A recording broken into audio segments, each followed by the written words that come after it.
പ്രിയപ്പെട്ടവരെ, ഒരു കോൺവെർസേഷൻ എന്നാണ് ഇതിൻ്റെ പ്രഭാഷണ സ്വഭാവത്തെക്കാളും കൂടുതലായി സംഭാഷണ സ്വഭാവത്തിൽ കാര്യങ്ങൾ അവതരിപ്പിക്കാമെന്ന് വിചാരിക്കുന്നു. ഇതൊരു സൈദ്ധാന്തികമായും അങ്ങനെ സമീപിച്ച് പ്രബന്ധങ്ങൾ എഴുതുകയും അല്ലെങ്കിൽ അത്തരം കാര്യങ്ങൾ ചെയ്യുകയും ചെയ്യുന്നുണ്ട്. അതല്ല ഇവിടുത്തെ ഒരു താല്പര്യമെന്നും കൃത്യമായിട്ടറിയാം. കേരളത്തിലെ യക്ഷികൾ എന്നുള്ള രീതിയിലാണ് നമ്മളിവിടെ ഒരു ടൈറ്റിൽ കൊടുത്തത്. ഞാൻ യക്ഷി സങ്കല്പത്തിൻ്റെ പടർച്ച എന്നുള്ള രീതിയിൽ കുറച്ചുകൂടി പഞ്ചുള്ള ടൈറ്റിലായിക്കോട്ടെ എന്ന് വിചാരിച്ചിട്ടാണ് ഈ കേരളത്തിലെ യക്ഷികൾ എന്ന് കൊടുത്തത്. അതിൻ്റെ ഒരു ബുദ്ധിമുട്ട് എന്താണെന്ന് വെച്ച് കഴിഞ്ഞാൽ, ഞാൻ താമസിക്കുന്ന കാടുകുറ്റി പഞ്ചായത്തിലെ 13-ാം വാർഡിൽ, ഇപ്പോൾ 14-ാം വാർഡായി, 4 യക്ഷികളുണ്ട്. അപ്പോൾ ഒന്നാലോചിച്ച് നോക്കണം, കാടുകുറ്റി പഞ്ചായത്തിൽ 14-ാം വാർഡിൽ 4 യക്ഷികളുണ്ടെങ്കിൽ കേരളത്തിൽ എന്തായിരിക്കും യക്ഷികളുടെ ഒരു നമ്പർ എന്നുള്ളത്, അതിൻ്റെ ഒരു എന്താ പറയുക, ജനസംഖ്യ എന്നും മരണസംഖ്യ എന്നും പറയാൻ പറ്റാത്തൊരവസ്ഥയായിപ്പോയി. എന്തായാലും അതിൻ്റെ ഒരു കണക്ക് നമുക്ക് എടുക്കൽ അസാധ്യമാണ്. എന്താണ് യക്ഷി എന്ന് നമ്മൾ സാമാന്യേന വ്യവഹരിക്കുന്നത്, അതെങ്ങനെ രൂപപ്പെട്ടു എന്നുള്ള രീതിയിലുള്ള ഒരു സംഭാഷണമാണ് ഉദ്ദേശിക്കുന്നത്. നമ്മൾ പലപ്പോഴും ആലോചിക്കുന്നുണ്ട്, നമ്മളിത് ഇന്ന സങ്കല്പത്തിൽ നിന്ന് വന്നു, ഇന്ന പുരാവൃത്തം, ഇതൊക്കെ അതിൽ നിന്ന് മാറി നിൽക്കുന്ന ഒരു ജനത അതിനെ കാണുന്നതിൻ്റെ ഭാഗമായിട്ട് വരുന്നതാണ്. എന്നെ കുട്ടിക്കാലത്ത് എന്നെ എടുത്ത് വളർത്തിയ, അല്ലെങ്കിൽ എൻ്റെ അമ്മ ജോലിക്കൊക്കെ പോകുമ്പോൾ എന്നെ എടുത്ത് വളർത്തിയ അയ്യ എന്ന് പറയുന്ന അമ്മൂമ്മയുണ്ട്. അവരൊക്കെ എൻ്റെ അമ്മയെ കാണുന്ന പോലെ തന്നെയാണ് യക്ഷിയും കാണുന്നത്. ഇന്നലെ കാലത്ത് ഞങ്ങൾ കാലത്ത് അവിടെ പണിക്ക് പോയപ്പോൾ അവളവിടെ നിൽക്കണ്ടായിരുന്നു. അവിടെ കുഴപ്പമില്ല, ഞാൻ 2 മണിക്ക് പോയതാണ് കുഴപ്പം, അവിടെ സമയത്ത് ഞാൻ വന്നതാണ് കുഴപ്പം എന്ന് പറയുന്ന സമൂഹത്തിനകത്ത് നിന്നാണ് ഇപ്പോൾ കാണുന്ന ഒരു തരം യക്ഷി സങ്കല്പത്തിലേക്ക് നമ്മൾ വന്നത്. അപ്പോൾ എനിക്ക് ഈ ക്ലാസ് പലപ്പോഴും എടുക്കുമ്പോൾ എനിക്ക് നല്ല ആഗ്രഹം ഉണ്ടായിരുന്നത് വെള്ളിയാഴ്ച ആവണമെന്നായിരുന്നു. അത് നടന്നില്ല. പക്ഷേ വെള്ളിയാഴ്ച അല്ലാതെ പിന്നെ ഏറ്റവും പറ്റിയൊരു സമയമായിരുന്നു ഈ 1956 നവംബർ 1 തുടർച്ചയായിട്ട് വരുന്ന ഒരു നവംബർ 1-ാം തീയതി. കാരണം എന്താ വെച്ച് കഴിഞ്ഞാൽ, 1956 ശേഷം മാഷ് പറഞ്ഞ മാതിരി ഈ കേരളത്തിലെ യക്ഷികൾക്ക് സംഭവിക്കുന്ന ഒരു പരിണാമം വളരെ പ്രധാനപ്പെട്ട ഒരു കാര്യമാണ്. അതിനു മുമ്പ് സത്യത്തിൽ CV രാമപിള്ളയുടെ മാർത്താണ്ഡവർമ്മയിൽ കള്ളിയങ്കാട്ട് നീലിക്ക് ഫുട് നോട്ടുണ്ട്. മാർത്താണ്ഡവർമ്മയുടെ ആദ്യ പതിപ്പിൽ കള്ളിയങ്കാട്ട് നീലി ഫുട് നോട്ടിലാണ് നീലി കഥ കൊടുക്കുന്നത്. ഇന്നിപ്പം ഞാൻ പറയാൻ ഉദ്ദേശിക്കുന്നത് തന്നെയാണ്. കാരണം എന്താ വെച്ച് കഴിഞ്ഞാൽ, ഇപ്പോൾ ഞാനൊരു 50 or 60 യക്ഷികളുടെ പേരിങ്ങനെ പറയാം. വിമാനയക്ഷി, ആകാശമൃതയക്ഷി, പൂമാലയക്ഷി, ഇങ്ങനെയൊക്കെ പറഞ്ഞ്, അല്ലെങ്കിൽ കുറേയും കൂടി പിൽക്കാലത്തെ പൊന്നിറത്താൾ, പുരുഷാദേവി, സതീചമ്പകവല്ലി, ഇങ്ങനെ പറഞ്ഞ് പോയി കള്ളിയങ്കാട്ട് നീലി എത്തുമ്പോൾ കൃത്യമായും നിങ്ങൾക്കത് മനസ്സിലാകും. കാരണം കള്ളിയങ്കാട്ട് നീലിയെ വളരെ പരിചിതമാവുന്ന, കള്ളിയങ്കാട്ട് നീലിയാണ് യക്ഷി എന്ന് പറയുന്നതിൻ്റെ ഒരു പര്യായ പദമായിട്ട് കള്ളിയങ്കാട്ട് നീലി മാറുന്നുണ്ട്. അതുകൊണ്ടാണ് ഈ കടമറ്റത്ത് കത്തനാർക്ക് അതിനെ പിടിക്കാൻ പറ്റുന്നതും, പിടിച്ചിട്ടുണ്ടോ ഇല്ലയോ എന്നുള്ള ഈ വിവാദങ്ങളൊക്കെ വളരെ രസമാണ്. ചിലരൊക്കെ പറയും കടമറ്റത്ത് കത്തനാർ കള്ളിയങ്കാട്ട് നീലിയെ പിടിച്ചു എന്ന് പറയുന്നത് വളരെ അസംബന്ധമായ കാര്യമാണ്. കള്ളിയങ്കാട്ട് നീലി ഇവിടെ ആയിരുന്നില്ല, വൈലോപ്പിള്ളി ആ കവിത എഴുതിയിരുന്നില്ല, അത് മറ്റാളുടെ കവിതയായിരുന്നു എന്നൊക്കെ പറയുന്ന അത്രയും ആധികാരികതയോട് കൂടിയിട്ടാണ് മനുഷ്യന്മാർ ആ ഒരു സങ്കല്പത്തിനെ അതിൻ്റേതായ അർത്ഥത്തിൽ മനസ്സിലാക്കാതെ വരുന്നതിൻ്റെ ചില പ്രശ്നങ്ങളാണ്. അപ്പോൾ അത്തരം പ്രശ്നങ്ങൾക്കകത്ത് നിന്നുകൊണ്ട് കേരളത്തിലെ യക്ഷി സങ്കല്പത്തിൻ്റെ സാമാന്യമായ ഒരു പരിണാമത്തിൻ്റെ ചരിത്രം, അതാണ് ഇവിടെ പരിശോധിക്കാൻ ശ്രമിക്കുന്നത്. ഈ സ്ലൈഡ് മാറ്റുന്നത് എൻ്റെ ഒരു സൗകര്യത്തിന് വേണ്ടിയിട്ടാണ്. നിങ്ങൾ അതിലേക്ക് അധികം നോക്കണമെന്ന് ഞാൻ പറയുന്നില്ല.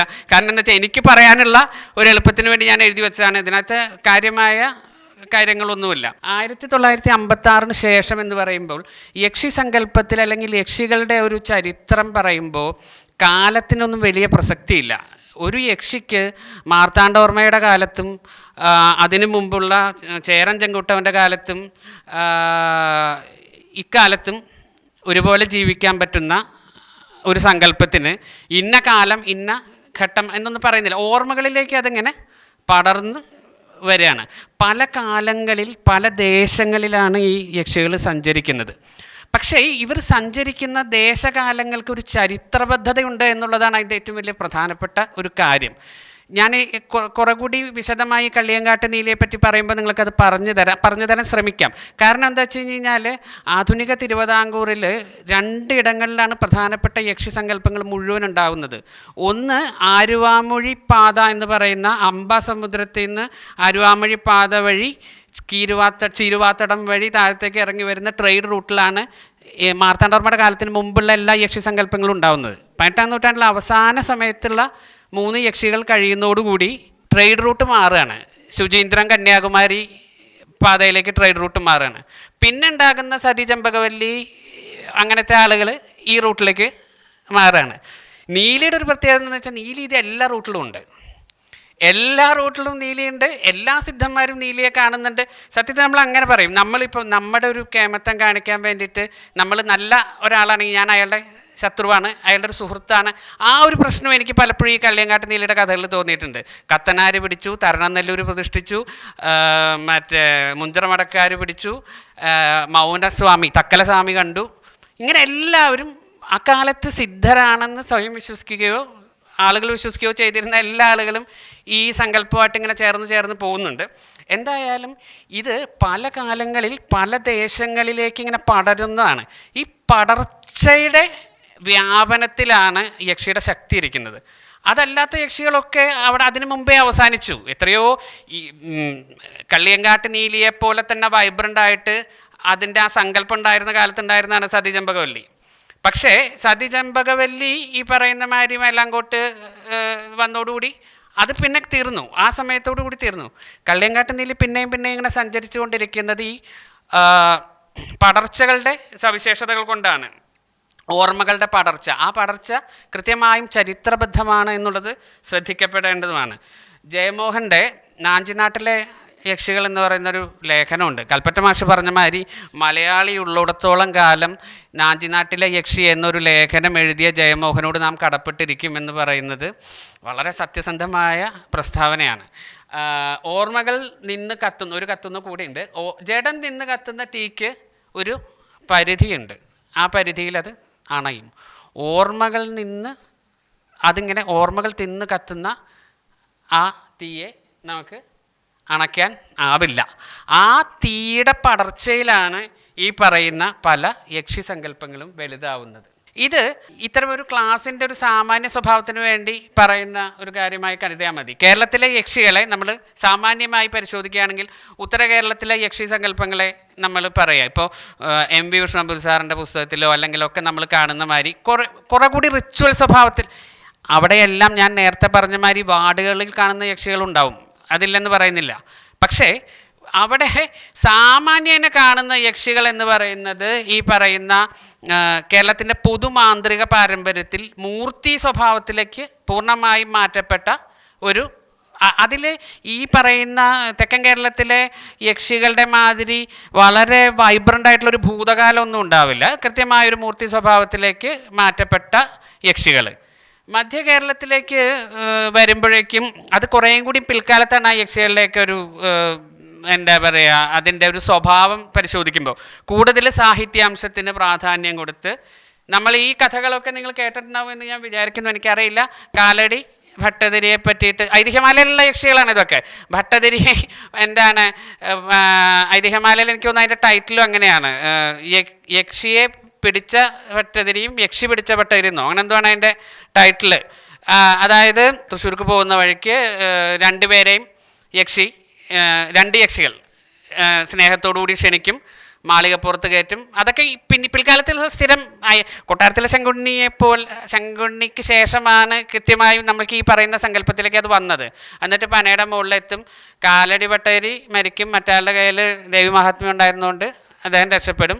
അപ്പം ആ സമയത്ത് എന്താ പറയുക, പ്രഗ്നൻ്റ് ആയിരുന്ന അദ്ദേഹത്തിൻ്റെ ഭാര്യയ്ക്ക് മകനുണ്ടാവുന്നു. സൂര്യാളുടെ യക്ഷിയെ കൊല്ലാൻ വേണ്ടി ശ്രമിക്കുന്ന ആ കഥ നിങ്ങൾക്കറിയാം.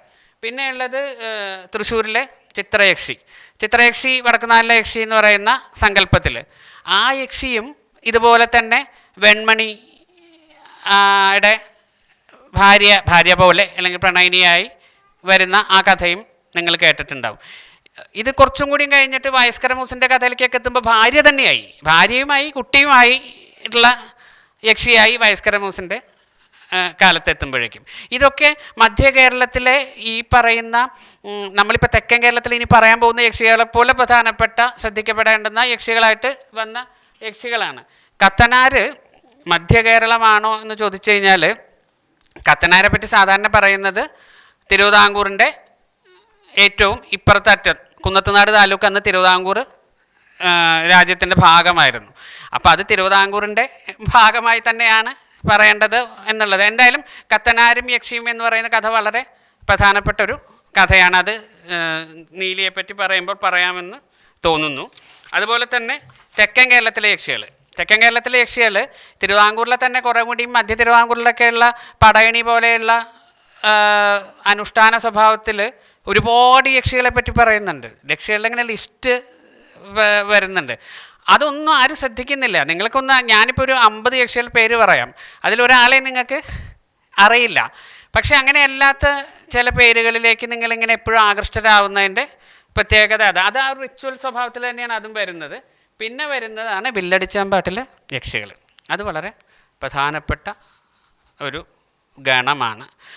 അതിനെപ്പറ്റി നമുക്ക് കുറേ കൂടി വിശദമായി പറയാം. ഇത് മാന്ത്രിക കൽപ്പം എന്ന് പറയുന്ന പുസ്തകത്തിലൊരു എന്താ പറയുക ഉദ്ധരണിയാണ്. സംഹാരയക്ഷി, മഹായക്ഷി, അപസ്മാരയക്ഷി, ഭൂതയക്ഷി, കാഞ്ഞിരമായ യക്ഷി, ആകാശമർദ്ദയക്ഷി, ഇത്രയൊന്നുമല്ല, അതിങ്ങനെ ലിസ്റ്റ് ഔട്ട് ചെയ്ത് പോകുന്നുണ്ട്. ഓരോ യക്ഷിയും ബാധിക്കുമ്പോൾ അതിനെ മാറ്റാൻ ഈ യക്ഷിയെ പറ്റിയിട്ടല്ല അവിടെയൊന്നും പ്രധാനം. അത് ബാധിച്ചാൽ മനുഷ്യന്മാരെങ്ങനെ രക്ഷിക്കുന്നുള്ളതിനെ പറ്റിയിട്ടാണ് ഇവരിത് ഈ കാര്യങ്ങളൊക്കെ പറയുന്നത്. ഈ യക്ഷി സങ്കല്പത്തിൻ്റെ ഒരു പ്രത്യേകതയും കൂടി ഞാൻ പറയാം. നമ്മുടെ നാട്ടിൽ എൻ്റെ ഒരു ഗവേഷണ വിഷയം മന്ത്രവാദമായതുകൊണ്ട് ഈ മാന്ത്രിക സങ്കല്പത്തിൽ മാജിക്കൽ സ്പേസിൽ സ്ത്രീകൾ വിച്ചസ് എന്ന് പറയുന്ന ഒരു സ്വഭാവം ഇവിടെ ഉണ്ടായിരുന്നില്ല. മന്ത്രവാദിനികൾ ഇല്ലാഞ്ഞിട്ടല്ല, പക്ഷെ മന്ത്രവാദിനികളെ നമ്മൾ വളരെ കുറവേ അടയാളപ്പെടുത്തിയിട്ടുള്ളൂ. ഈ സ്ത്രീകൾ മുഴുവൻ ഈ സങ്കല്പത്തിൽ യക്ഷി സങ്കല്പത്തിലേക്കാണ് വരുന്നത്. ഇപ്പോൾ നമുക്കൊരു ഉദാഹരണം, ഞാൻ ഇങ്ങനെ ഒരു ക്ലാസ് എടുക്കാൻ വേണ്ടി നോക്കി കഴിഞ്ഞപ്പോൾ ഞാനിങ്ങനെ പറഞ്ഞു, നമുക്ക് ഈ മായാവി എന്ന് പറയുന്ന ചിത്രകഥ എടുത്തിട്ട് മായാവിയിലെ ബാക്കിയുള്ള എല്ലാ പേരുകളും നമുക്ക് വളരെ പരിചിതമാണ്. കുട്ടൂസൻ, രാജു, രാധ, മറ്റേ എന്താ പറയുക മായാവി എല്ലാം നമുക്ക് പരിചിതമാണ്.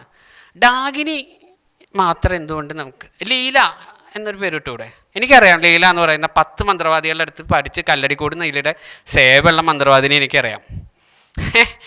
പക്ഷെ നമുക്കത് തങ്കമ്മ, ലീല എന്നൊക്കെ പറയുന്നൊരു പേര് ഈ ഡാഗിനിക്ക് റീപ്ലേസ് ചെയ്യാൻ നമുക്ക് ബുദ്ധിമുട്ടാണ്. കാരണം എന്താ വെച്ചാൽ നമുക്ക് ആ സങ്കല്പമല്ലേ, നമ്മുടെ മാന്ത്രിക സങ്കല്പത്തിൽ ഇത് ഈ യക്ഷിയുടെ ഭാഗമായി തന്നെയാണ് നിന്നിട്ടുള്ളത്.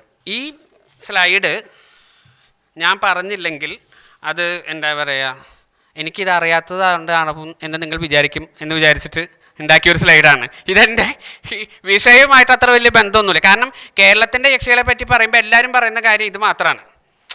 അപ്പോൾ ഞാനിത് ക്ലാസ് എടുത്ത് പോകുമ്പോൾ നിങ്ങൾ എന്ത് വിചാരിക്കും, ഇയാൾക്ക് ഈ നാട്ടിലെ ലോക്കൽ യക്ഷികളും ഇങ്ങനത്തെ ടീമുകളുമായിട്ട് പരിചയമുള്ളൂ, ഈ ഒരു പാൻ ഇന്ത്യൻ കൺസെപ്റ്റിലുള്ള യക്ഷികളെ പറ്റിയിട്ടൊന്നും പറയാൻ ഇയാൾ ശക്തനല്ല എന്ന് വിചാരിക്കേണ്ടെന്ന് വിചാരിച്ചിട്ട് ഉണ്ടാക്കിയ ഒരു സ്ലൈഡാണ്.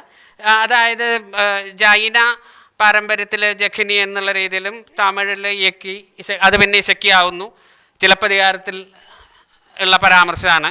അത് ജൈന പാരമ്പര്യത്തിൻ്റെ ഭാഗമായിട്ട് തന്നെയാണ് വരുന്നത്. പൂങ്കണ്ണുള്ള യക്കി എന്നൊക്കെ പറയുന്ന AD8 പല്ലവ രാജാവിൻ്റെ ഫലിതം എന്നിട്ട് ലിഖിതം. തീർത്ഥങ്കരന്മാർക്ക് ഓരോ തീർത്ഥങ്കരന്മാർക്കും ഓരോ യക്ഷികളുണ്ട്. തീർത്ഥങ്കരന്മാരിരിക്കുന്നത് ഇപ്പുറത്ത് യക്ഷനും ഇപ്പുറത്ത് യക്ഷിയുമാണ്.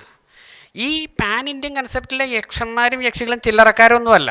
കുബേരൻ അമ്മാതിരി കാശിൻ്റെ മേളിൽ നിൽക്കുന്ന സങ്കല്പങ്ങളാണ് അത് മുഴുവൻ.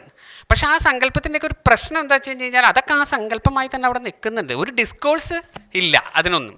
അതുകൊണ്ട് അത് അവിടെ തന്നെ നിൽക്കുന്നു. ഋഷഭനാഥൻ എന്ന് പറയുന്ന ഒന്നാമത്തെ തീർത്ഥങ്കരൻ്റെ ഗോമുഖൻ എന്ന് പറയുന്ന യക്ഷനും ചക്രേശ്വരി എന്ന് പറയുന്ന യക്ഷിയും, അതുപോലെ മഹാവീരനാകുമ്പോഴേക്കും 24ാമത്തെ തീർത്ഥങ്കരൻ്റെ യക്ഷനും യക്ഷിയും. അതിൻ്റെ ഇടയിലുള്ള എല്ലാ തീർത്ഥങ്കരന്മാർക്കും ഓരോ യക്ഷിയും യക്ഷനും ഒക്കെ ഉണ്ട്. അപ്പോൾ അങ്ങനെ ഒരു സങ്കല്പലോകം യക്ഷി ഇവരൊന്നും നമ്മൾ ഈ തെക്കൻ തിരുവിതാംകൂറിലെ വില്ലടിച്ചാമ്പാട്ട് പാടുന്നവർ അറിയണമെന്നില്ല. അവർ യക്ഷി ആരാധിക്കുന്നവരും യക്ഷി സങ്കല്പത്തിൽ ആരാധിക്കുന്നവരും ഒക്കെ. ഇതിലെ ഓരോരുത്തരുടെയും വിശദ വിവരങ്ങൾ നിങ്ങൾക്ക് ഹരിദാസ് മാസ്റ്റർ പുസ്തകത്തിലുണ്ട്. കേരളത്തിലെ യക്ഷികൾ നോക്കിയാൽ അറിയാം. അദ്ദേഹം അത് വളരെ രസമായിട്ടും കൃത്യമായിട്ടും ഡീറ്റെയിൽ ആയിട്ട് കൊടുത്തിട്ടുണ്ട്. ഈ യക്ഷ സങ്കല്പങ്ങളൊക്കെ ഈ കേരളത്തിലെ യക്ഷികളെ ഇന്ത്യയിലെ യക്ഷികളെ പറ്റി പഠിച്ചിട്ടുള്ള ആളുകൾ മുഴുവൻ വേറൊരു തരം എസ്തറ്റിക് സെൻസുള്ളവരായിരുന്നു. അവരുടെ മുഖ്യ എയിം എന്ന് പറയുന്നത് ഈ ചിത്രകല ശില്പകലാ പാരമ്പര്യത്തിനകത്ത് നിന്നിട്ടാണ് അവരത് പഠിച്ചിട്ടുള്ളത്. ധാരാളം പ്രതിമകളെയും ധാരാളം വിഗ്രഹങ്ങളെയും ഒക്കെ നോക്കിയിട്ട് ഇപ്പോഴും നമ്മൾ എന്നിട്ട് പറയുന്നുണ്ട് എന്താണ് എടക്കൽ ഗുഹാക്ഷേത്രങ്ങളിൽ 4 യക്ഷികളുണ്ട്, മറ്റേടത്ത് 2 യക്ഷി. അതൊക്കെ ഈ പാരമ്പര്യത്തിൽ പെടുന്ന യക്ഷി പാരമ്പര്യങ്ങളിലാണ് പെടുന്നത്. അപ്പോൾ ഇതിൽ നിന്നൊക്കെ വ്യത്യസ്തമായി സാധാരണ മനുഷ്യന്മാരുമായി വ്യവഹാരം നടത്തുന്നതും ഡിസ്കോഴ്സ് സാധാരണ മനുഷ്യന്മാരുമായി അങ്ങോട്ടും ഇങ്ങോട്ടും ഇങ്ങനെ നടത്തുകയും എന്നാൽ ഒരു വലിയ ക്യാൻവാസിലേക്ക് വികസിക്കപ്പെട്ടതുമായിട്ടുള്ള ഒരു യക്ഷി പാരമ്പര്യം വരുന്നത് കൃത്യമായും തിരുവിതാംകൂറിലാണ് എന്നെനിക്ക് തോന്നുന്നു. അതിന് പല കാരണങ്ങളുണ്ടാവാം. ഇപ്പോൾ എന്താ പറയുക, കിരീടം വെച്ച് റെയിൽവേ നിർമ്മിച്ച ഒരു രാജാവിൻ്റെ രാജ്യത്ത് ഈ യക്ഷി മധ്യകാലത്ത് ഉണ്ടാവാനേ സാധ്യതയുള്ളൂ. കാരണം അതല്ല അവിടുത്തെ തിരുവിതാംകൂറിൻ്റെ ചരിത്രം എന്ന് പറയുന്നത്. കാരണം യക്ഷി പാരമ്പര്യം എപ്പോഴും അല്ലെങ്കിൽ നമ്മളീ പറയുന്ന ഒരു വൈബ്രൻ്റ് ആയിട്ടുള്ള യക്ഷി പാരമ്പര്യം എപ്പോഴും ട്രേഡും എക്കോണമി പവർ ഇതുമായിട്ട് കണക്ട് ചെയ്ത് തന്നെയാണ് വികസിച്ച് വരുന്നത്. ഇപ്പോൾ പോലും ലോക പോലത്തെ സിനിമകൾ പോലും നിങ്ങൾ പരിശോധിച്ചാൽ നിങ്ങൾക്കത് അറിയാം. അതിനകത്തു നിന്നാണ്, അതുകൊണ്ടാണ് നമുക്കത് പെട്ടെന്ന് മനസ്സിലാക്കപ്പെടുന്നത്. അല്ലാതെ ഈ പറയുന്ന പഴയ സങ്കല്പത്തിലേക്ക് നമുക്കതിനെ കൊണ്ടുവരാൻ പറ്റില്ല.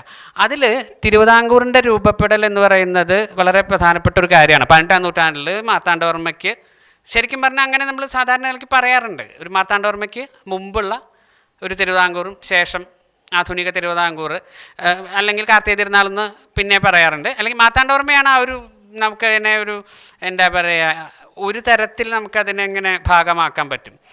മാർത്താണ്ഡവർമ്മയ്ക്ക് മുമ്പ് ധാരാളം യക്ഷി സങ്കല്പങ്ങൾ തെക്കൻ കേരളത്തിലുണ്ടായിരുന്നു. ആ യക്ഷി സങ്കല്പങ്ങളിൽ അധികവും ഈ പറയുന്ന ഞാൻ നേരത്തെ പറഞ്ഞ ആലുവാമൊഴി പാത വഴി തിരുവനന്തപുരത്തേക്കുള്ള മറ്റൊരു റൂട്ടിലാണ്. ഇപ്പോൾ പേച്ചിപ്പാറയിലെ യക്ഷി കേരളത്തിൽ ബ്രിട്ടീഷുകാരുമായി ബന്ധപ്പെടുന്ന ഒരേ ഒരു യക്ഷി ഞാൻ അധികം കണ്ടിട്ടില്ല കേട്ടോ. എനിക്ക് ചിലപ്പോൾ എന്നെക്കാളും കൂടുതൽ പരിചയമുള്ള യക്ഷിക്കാരും ഉണ്ടാവും, അല്ലെങ്കിൽ നിങ്ങൾ പ്രത്യേകിച്ച് കണ്ടിട്ടുള്ള, അല്ലെങ്കിൽ ഞാൻ പരിശോധിച്ചതിൽ മറ്റെല്ലായിടങ്ങളിലും ഇത്തരം പഠനങ്ങൾ വളരെ പ്രധാനപ്പെട്ടതാവാനുള്ള ഒരു കാരണം ആ ഒരു വലിയൊരു കൊളോണിയൽ പീരീഡിൽ ഈ പറയുന്ന ഡിസ്കോഴ്സ് വളരെയധികം നടന്നിട്ടുണ്ട്. ഇപ്പോൾ തൗസിക്കിൻ്റെ ആണെങ്കിലും ലൂസി വൈറ്റിൻ്റെ ആണെങ്കിലും ഇവരുടെയൊക്കെ പഠനത്തിൽ ഈ ഡിസ്കോഴ്സിനകത്ത് നിന്നിട്ടാണ് ഇതിനെയൊക്കെ പഠിച്ചിരിക്കുന്നത്. നമ്മളുടെ ഇവിടുത്തെ ഒരു ബ്രിട്ടീഷ് കൊളോണിയൽ പീരീഡിലെ ഒരു യക്ഷി വ്യവഹാരങ്ങളെ പറ്റിയിട്ടുള്ള ഒരു സാധനം അതിനുള്ള സാധ്യത വളരെ കുറവാണ്. ഞാൻ കണ്ട ഒരേ ഒരു യക്ഷി പേച്ചിപ്പാറയിലെ യക്ഷിയാണ്. അത് ഞാൻ കണ്ടെന്ന് പറഞ്ഞാൽ ഞാൻ പരിചയത്തിൽ വന്നത്. നിങ്ങൾ ആയിരിക്കും ഇയാൾ ഇത് കണ്ടിട്ടുണ്ടോന്നായിരിക്കും. പേച്ചിപ്പാറയിലെ യക്ഷിയാണ് ഡാം പണിയാൻ വന്ന സായിപ്പ് കൊല്ലുന്നതും അയാൾ തിരിച്ചു വരുന്നതായിട്ട് 2 പേരുടെയും ക്ഷേത്രം അപ്പുറപ്പുറമാക്കി വെച്ചിട്ട് പേച്ചിപ്പാറയിലെ യക്ഷി വന്നിട്ടുണ്ട്. മണ്ണാത്തിപ്പാറയിലെ യക്ഷി, നെടുമങ്ങാട്ടെ യക്ഷി എന്നൊക്കെ പറയുന്ന എല്ലാ യക്ഷികളും ആ വഴിക്ക് വന്നിട്ട് ഈ മാർത്താണ്ഡവർമ്മയുടെ അധികാരം കിട്ടുന്നതിന് തൊട്ട് മുമ്പുള്ള മരുമക്കളുമായിട്ടുള്ള പ്രശ്നത്തിൽ ആ 3 പേരും മരിക്കും. വലിയ തമ്പിയും കുഞ്ചുത്തമ്പിയും ഉമ്മണിത്തങ്കയും ആ 3 പേരും കൂടി യക്ഷിയാവും. അതോടുകൂടി എരണിയൽ കൊട്ടാരത്തിലെ 3 യക്ഷികൾ, വലിയ തമ്പി കുഞ്ചുത്തമ്പി കഥ എന്നൊക്കെ പറഞ്ഞ് തെക്കമ്പാട്ടുണ്ട്. അതോടുകൂടി ആ യക്ഷികളുടെ ആ ഒരു ഏരിയ കഴിഞ്ഞു. പിന്നെ വരുമ്പോഴേക്കും ഈ സാധനം കൽക്കുളത്തേക്ക് മാറി പത്മനാഭപുരം തക്കല കൊട്ടാരം വന്നു.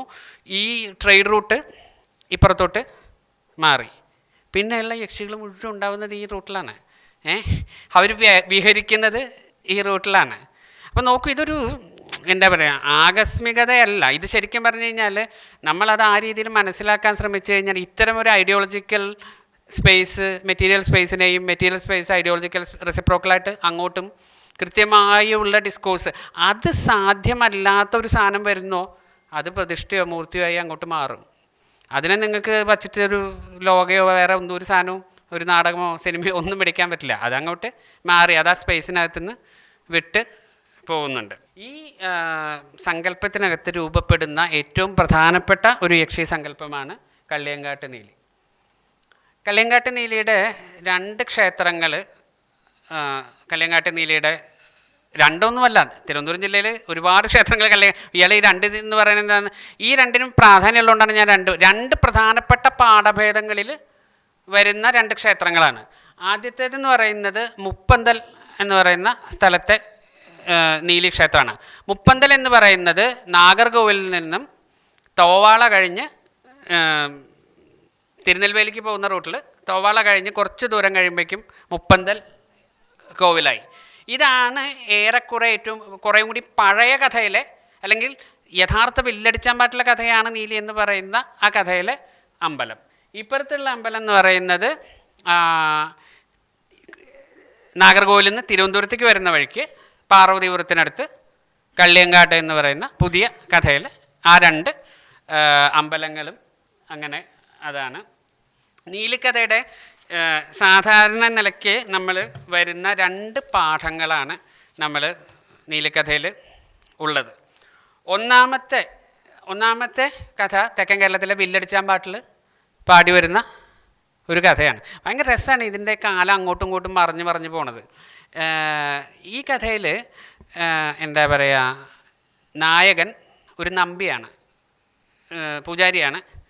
അയാൾ വേശ്യ, എന്താ പറയുക, ദേവദാസി കുട്ടിയെ ഇഷ്ടപ്പെടുന്നു, ഇഷ്ടപ്പെടുക, അല്ലെങ്കിൽ അയാളിൽ നിന്ന് അയാളെ ആകർഷിച്ച് അയാളുടെ എല്ലാ സ്വത്തുക്കളും എടുത്ത് എന്ത് ചെയ്യുന്നു, അയാളെ ഉപേക്ഷിച്ച് പോകുന്ന വഴിക്ക് ഇയാൾക്ക് മനസ്താപം വന്നിട്ട് അവർ അയാളുടെ പിന്നാലെ പോയി അയാൾ മനസ്താപത്തോടു കൂടി വന്ന അവളെ തലയ്ക്ക് അടിച്ച് കൊന്ന്, ഗർഭിണിയായ അവളെ തലയ്ക്ക് അടിച്ച് കൊന്ന് അയാൾ ആഭരണങ്ങൾ കൊടുത്തിട്ട് അവിടുന്ന് രക്ഷപ്പെട്ടു പോയിട്ട് അധികം വൈകാതെ തന്നെ ഒരു കിണറ്റിൻകരയിൽ കൈയും കാലും ഒക്കെ കഴുകാൻ വേണ്ടി നിൽക്കുന്ന സമയത്ത് അവിടെ വെച്ചിട്ട് അയാളെ പാമ്പ് കടിച്ച് അയാൾ ചാവുകയാണ്. ഈ സഹോദരിയെ അന്വേഷിച്ച് അമ്മ സഹോദരനെ വിടുമ്പോൾ സഹോദരൻ അവിടെ എത്തുമ്പോൾ ഈ സ്ത്രീ ഇവർ മരിച്ചു കിടക്കണ കാണുമ്പോൾ അയാളും മനം നൊന്ത് മരിക്കും. ഈ 2 പേരും പിന്നീട് ബാധകളായി, ആത്മാക്കളായി പുനർജനിക്കുന്ന കഥയിലെ നീലിക്കഥയാണ് നമ്മൾ ഈ 2ാമത്തേൽ പിന്നെയും വരുന്നത്. ഇവർ പുനർജനിക്കുന്നത് എങ്ങനെയാണെന്ന് വെച്ച് കഴിഞ്ഞാൽ ചോള രാജ്യത്തിലേക്ക്. ആദ്യത്തേത് പഴകനെല്ലൂർ എന്ന് പറയുന്ന സ്ഥലമാണ്. പഴകനെല്ലൂർ എന്ന് പറയുന്നത് സേലം ജില്ലയിലെ ആർക്കോട്ട് കുറേ ഇങ്ങോട്ട് നീങ്ങിയിട്ടാണ്. അത് കഴിയുമ്പോഴേക്കും കുറേയും കൂടി സെൻറ്ററിലേക്ക് ഇത് വരും. ചോള രാജാവിൻ്റെ മക്കളായിട്ട് നീലനും നീലിയും ജനിച്ച് അവർ ബാധയാണ്, രാക്ഷസി സ്വഭാവത്തിലുള്ളവരാണെന്ന് മനസ്സിലാക്കുമ്പോൾ അവരെ കൊണ്ട് ഉപേക്ഷിച്ച് അത് നടക്കുന്ന വഴിക്കാണ് ആനന്ദൻ എന്ന് പറയുന്ന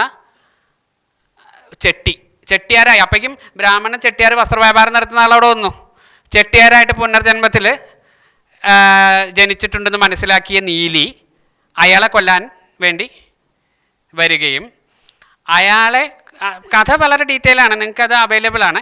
ആ ചെട്ടിയാരെ കൊന്ന് ആ നാട്ടുകാരെ, അവിടെയുള്ള 70 ബ്രാഹ്മണ കുടുംബങ്ങളെയും നശിപ്പിച്ച് തൻ്റെ എല്ലാ പ്രതികാരവും തീർത്ത് ആരുവാമൊഴി ചുരമിറങ്ങി വരുന്ന സമയത്ത് മുപ്പന്തൽ എന്ന് പറയുന്നത് ചേര, ചോള, പാണ്ഡ്യ രാജാക്കന്മാർ അവരുടെ ട്രീറ്റീസ്, പല ഉടമ്പടികളും പല ഡിസ്കഷൻസും നടത്താൻ വേണ്ടി ഒരുമിച്ചിരുന്ന മുപ്പന്തൽ 3 ആ ഒരു ബോർഡർ സ്പേസാണ്. അവിടെ വച്ചിട്ടാണ് ഇവർ തളയ്ക്കപ്പെടുന്നത്. ആ സ്പേസിൽ അവർ തളയ്ക്കപ്പെടുകയാണ്. അതോ തളയ്ക്കല്ല ചെയ്യുന്നത്, അവരെ ആരാധിച്ച് ഇരുത്തുകയാണ് ചെയ്യുന്നത്. ആരാധിച്ചിരുത്തുന്നത് ഔവയാറാണ്. ഔവയാർ എന്ന് പറയുന്ന സംഘകാല പോയിട്ടാണ് നമ്മൾ പറയുന്ന ഔവയാർ ക്ഷേത്രമുണ്ട്. ഈ നീലിയുടെ ക്ഷേത്രത്തിൻ്റെ തൊട്ടിപ്പുറത്ത് ഔവയാർ അമ്മൻ കോവിലും ഇതിൻ്റെ ഇപ്പുറത്തും നീലിയുടെ ക്ഷേത്രവും ആയിട്ടാണ്. അവിടെയാണ് നീലി തളയ്ക്കപ്പെടുന്നത്. ഇത് കഴിഞ്ഞിട്ട് ഈ നീലിയുടെ 2ാമത്തെ ഇന്ന് പ്രചാരത്തിലുള്ള കഥ വരുന്നത് അങ്ങനെയാണ്. നീലിയുടെ അതിൽ വേറെ ഒന്നുമില്ല, 3 കഥാപാത്രങ്ങൾ മാത്രമേ എടുത്തിട്ടുള്ളൂ. അമ്മ നമ്പി മാറി പട്ടരായി. അക്കാലത്ത് ആയപ്പോഴേക്കും ഈ പറയുന്ന നാഗർകോവിൽ ഭാഗത്തേക്ക് പട്ടന്മാരുടെയും അവരുടെ വ്യാപാരവും അതിനുശേഷമുള്ള സതി ചെമ്പകവല്ലി എന്ന് പറയുന്ന യക്ഷി കഥയിലെ ഇതുപോലെ ബ്രാഹ്മണർ വ്യാപാരം ചെയ്യുന്ന ബ്രാഹ്മണരുടെ കഥ വന്നു കഴിഞ്ഞിരുന്നു. അപ്പം CV വളരെ കൃത്യമായിട്ട് ആ പട്ടർ എന്ന് പറയുന്ന കഥാപാത്രത്തെ എടുത്തു, നീലി എന്ന് പറയുന്ന കഥാപാത്രത്തെ എടുത്തിട്ട് കള്ളിയങ്കാട്, ആ സമയത്ത് ഈ കള്ളിയങ്കാട് എന്ന് വെച്ചാൽ കള്ളിച്ചെടിയുടെ അടുത്ത് വെച്ചിട്ടാണ്, അതിനെ സാക്ഷിയാക്കിയിട്ടാണ് കൊന്നതെന്നുള്ളതുകൊണ്ട് കള്ളിച്ചെടികൾ നിറഞ്ഞ പ്രദേശം, അക്കാലത്ത് കള്ളിച്ചെടികൾ നിറഞ്ഞ പ്രദേശം, ആ ഭാഗത്ത് ഈ പാറലൂരത്തിനടുത്തുള്ള ആ പ്രദേശവുമായിട്ട് ബന്ധപ്പെടുത്തി CV മെനഞ്ഞെടുത്ത ഒരു കഥയായിട്ട് കള്ളിയങ്കാട്ട് നീലി വീണ്ടും പുനർജനിക്കുകയാണ്. ഇതിൻ്റെ പലപ്പോഴും പറയാറുണ്ട്, ഈ ഫോക്ലോർ പഠിക്കുമ്പോൾ പറയാറുണ്ട്, ഈ നമ്മൾ ഓരോ സമയത്ത് ഇത് പാഠഭേദങ്ങൾ വന്ന് CV രാമപിള്ളയുടെ നീലിക്കഥ വില്ലടിച്ചാമ്പാട്ട് എഡിറ്റ് ചെയ്യുന്നതിലേക്ക്, ഞാൻ പറയുന്നല്ല, വില്ലടിച്ചാമ്പാട്ടിനെ പറ്റി നന്നായി പഠിച്ചിട്ടുള്ള ആളുകൾ പറയുന്നുണ്ട്, അതിലെ കഥ എഡിറ്റ് ചെയ്യുന്ന തരത്തിലേക്ക് CVയുടെ കഥ വന്നു. അത് മുഴുവൻ CVയുടെ ഗുണമാണെന്ന് പറയുന്നില്ല. കാരണം എന്താ വെച്ച് കഴിഞ്ഞാൽ CV ഇത് ഫുട് നോട്ട് ചെയ്ത കഥയാണ്. ഫുട് നോട്ട് ആ കാലത്ത് അത്രയും പ്രചാരത്തിലുണ്ടായിരുന്ന ഒന്നിലേക്കല്ല വരുന്നത്.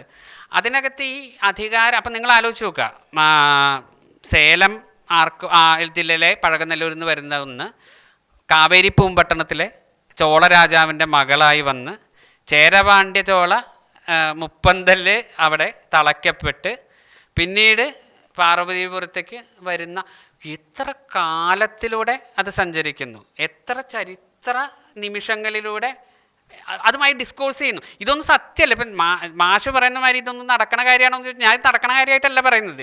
ഇത് എന്താ പറയുക, ആളുകളുടെ ഡിസ്കോഴ്സിൽ ഇതെങ്ങനെ, അതുകൊണ്ട് തന്നെയാണ് ഈ ലോകയൊക്കെ സാധ്യമാവുന്നത്.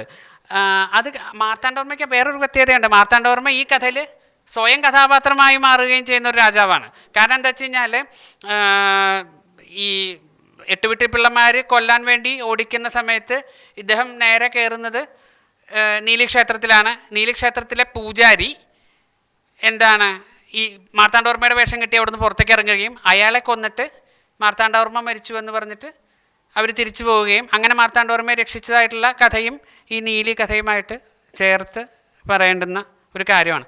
അപ്പോൾ എത്ര കാലങ്ങളിലൂടെ അത് പോകുന്നു. അതിനുശേഷം വന്ന പലരും, ഇപ്പം മൗനസ്വാമി, ഞാൻ നേരത്തെ പറഞ്ഞ തക്കലസ്വാമി, മൗനസ്വാമി പോലെയുള്ള ആളുകൾ, അവരിങ്ങനെ എന്താ പറയുക, ഈ പഞ്ചവങ്കാടിൻ്റെ അടുത്ത് മറ്റേ എന്താ പറയുക സാധനയ്ക്കായിരിക്കുന്നു, യോഗ, ആ സമയത്ത് ആളുകൾ വരുമ്പോൾ ഈ നീലിയെ കാണിച്ചു കൊടുത്തതായി പറയുന്നുണ്ട്. അപ്പം ഇങ്ങനെ പല കാലങ്ങളിലേക്ക് ഇത് പരിണമിക്കുന്നുണ്ട്. ഇനി മുഖ്യ ആശയത്തിലേക്ക് വരാമെന്ന് തോന്നുന്നു. 2 പ്രധാന വാണിജ്യപാതകളിൽ പലരാലും തളയ്ക്കപ്പെട്ടിട്ടും ഇതിങ്ങനെ സ്വൈരവിഹാരം നടത്തുകയാണ്. മാർത്താണ്ഡവർമ്മയുടെ കാലത്താണ് തരണനെല്ലൂർ എന്ന് പറയുന്ന കേരളത്തിലെ ഏറ്റവും പ്രസിദ്ധമായ താന്ത്രിക കുടുംബം, പരശുരാമ പാരമ്പര്യത്തിലുള്ള താന്ത്രിക കുടുംബത്തിലെ ആളെ കൊണ്ട് തന്നെ വന്ന് തളച്ചതാണ്, മേലാങ്കോട്ടി എടുത്തപ്പോൾ തളച്ചതാണ്. അപ്പോൾ ഈ വാണിജ്യബന്ധം മറ്റ് യക്ഷികൾക്കില്ലേ എന്ന് ചോദിച്ചാൽ ഉണ്ട്. അതാണ് ഞാൻ നേരത്തെ പറഞ്ഞ സതി ചെമ്പകവല്ലി എന്ന് പറയുന്ന യക്ഷി. അവരുടെ ഭർത്താവ് ബ്രാഹ്മണനായിരുന്നു, അയാൾ വ്യാപാരിയായിരുന്നു. അദ്ദേഹം കോഴിക്കോട്ടേക്ക് വസ്ത്രവ്യാപാരത്തിനായി, അവരുടെ പ്രീ ഹിസ്റ്ററി വേറെ ഉണ്ട്, ഞാൻ ഈ മരണത്തിൻ്റെ സമയമാണ് ഞാൻ പറയുന്നത്, കോഴിക്കോട്ടേക്ക് വസ്ത്രവ്യാപാരത്തിനായി പോയിട്ട് തിരിച്ചു വരുന്ന വഴിക്ക് റോട്ടിൽ വെച്ച് വക്കത്ത് വെച്ചിട്ട് കൊല്ലപ്പെടുകയും ദുശകനം കേട്ട് അവരതറിഞ്ഞ് അവിടെ സതി അനുഷ്ഠിക്കാൻ വേണ്ടി ചിതയൊരുക്കണമെന്ന് പറഞ്ഞ ചെമ്പകവല്ലിയുടെ കഥ. അതിനകത്ത് ഈ പറയുന്ന ഈ മറ്റേ എന്താ പറയുക സിദ്ധാന്തങ്ങൾ ഉപയോഗിക്കുകയാണെങ്കിൽ ധാരാളം സാധ്യതകളുണ്ട്, ഭക്തിൻ അത് ഇതെന്നൊക്കെ പറഞ്ഞൊക്കെ പറയാം. പക്ഷേ ഈ ജനം ഇങ്ങനെ എന്താ പറയുക വളരെ വൈബ്രൻ്റായിട്ട് നടക്കുന്നൊരു ജനം അതിനകത്ത് ആ കഥകളിൽ മുഴുവൻ ഉണ്ട്. അപ്പോൾ ഇത് എന്താ പറയുക സിദ്ധന്മാർ, പുരോഹിതന്മാർ, ഇവരൊക്കെ കടമറ്റത്ത് കത്തനാരുടെ കഥയിൽ പറയുന്ന, എനിക്കറിയില്ല, നിങ്ങൾ വായിച്ചിട്ടുണ്ടാവാം, ഐതിഹ്യമാരുടെ കഥ വായിച്ചിട്ടുണ്ടാവും. കടമറ്റത്ത് കത്തനാരുടെ അടുത്ത് മറ്റേ എന്താ പറയുക പഞ്ചവങ്കാട്ടിലൊരു യക്ഷി ഉണ്ടെന്ന് പറയുകയും, പഞ്ചവങ്കാടെന്നോ കള്ളിയങ്കാട്ട് നീലിയെന്നോ ഒരു സെൻറ്റൻസോ വാക്കോ അതിനകത്ത് ഉപയോഗിക്കുന്നില്ല. പക്ഷേ അതിനകത്തുള്ള വിശേഷണങ്ങൾ മുഴുവൻ അതിന് യോജിക്കുന്നതാണ്.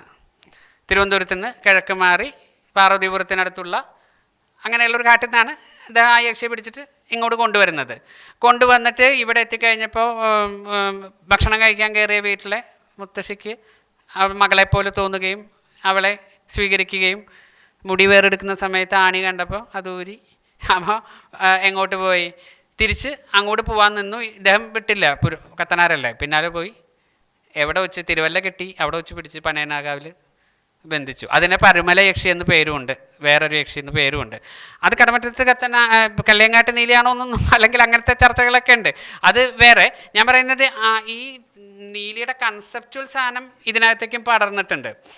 ഇതിനകത്ത് പിന്നെ വലിയ വ്യത്യാസം വരുന്നത് 1956 ഭാഷാടിസ്ഥാനത്തിൽ കേരളം രൂപപ്പെട്ടപ്പോൾ കന്യാകുമാരി ജില്ലയിലെ 3 പ്രധാനപ്പെട്ട താലൂക്കുകൾ, കേരളത്തിലെ 3 അഗസ്തീശ്വരം, തോവാള, കൽക്കുളം 3 താലൂക്കുകളും തമിഴ്നാട്ടിലേക്ക് പോയി. ഇങ്ങോട്ട് ബാക്കിയുള്ളതേ വന്നുള്ളൂ. അപ്പോൾ എന്താണെന്ന് വെച്ച് കഴിഞ്ഞാൽ യക്ഷിയുടെ ഭൗതിക സ്ഥലരാശി ഒരു സ്ഥലത്തും ആശയ പരിസരം വേറെ സ്ഥലത്തുമായി പോയി. സ്റ്റേറ്റ് ഒരു ഉടമ്പടി പ്രകാരം തമിഴ്നാടും കേരളവും ഉണ്ടാക്കുന്ന അത്ര എളുപ്പമല്ലായിരുന്നു കല്ലേങ്കാട്ട് നീലിക്ക് ഇത് അങ്ങോട്ടും ഇങ്ങോട്ടും മാറുക എന്ന് പറയുന്നത്. ഈ ഭൗതിക സ്ഥലരാശി എവിടത്തെ മാറി, അതാണ് അതിൻ്റെ രസം. ഇവിടെ മാറിയ മാതിരി ഈ പറയുന്ന അഗസ്തീശ്വരം, തോവാള, കൽക്കുളം ഭാഗത്തെ ഭൗതിക സ്ഥലരാശി ഭയങ്കരമായിട്ട് മാറുന്നുണ്ട്. ജയമോഹൻ്റെ നാഞ്ചിനാട്ടിലെ യക്ഷികൾ അത് വളരെ കൃത്യമായിട്ട് പറയുന്നുണ്ട്. അവിടെ അവിടുത്തെ കാടുകൾ വെട്ടിത്തെളിക്കപ്പെട്ടു, റബ്ബർ പ്ലാന്റേഷൻസ് വന്നു, ലാറ്റിൻ അത് അതിനകത്ത് പറയുന്നില്ല, എന്നാൽ ലാറ്റിൻ ഇതിൻ്റെ ഒരു സ്വാധീനം വന്നു.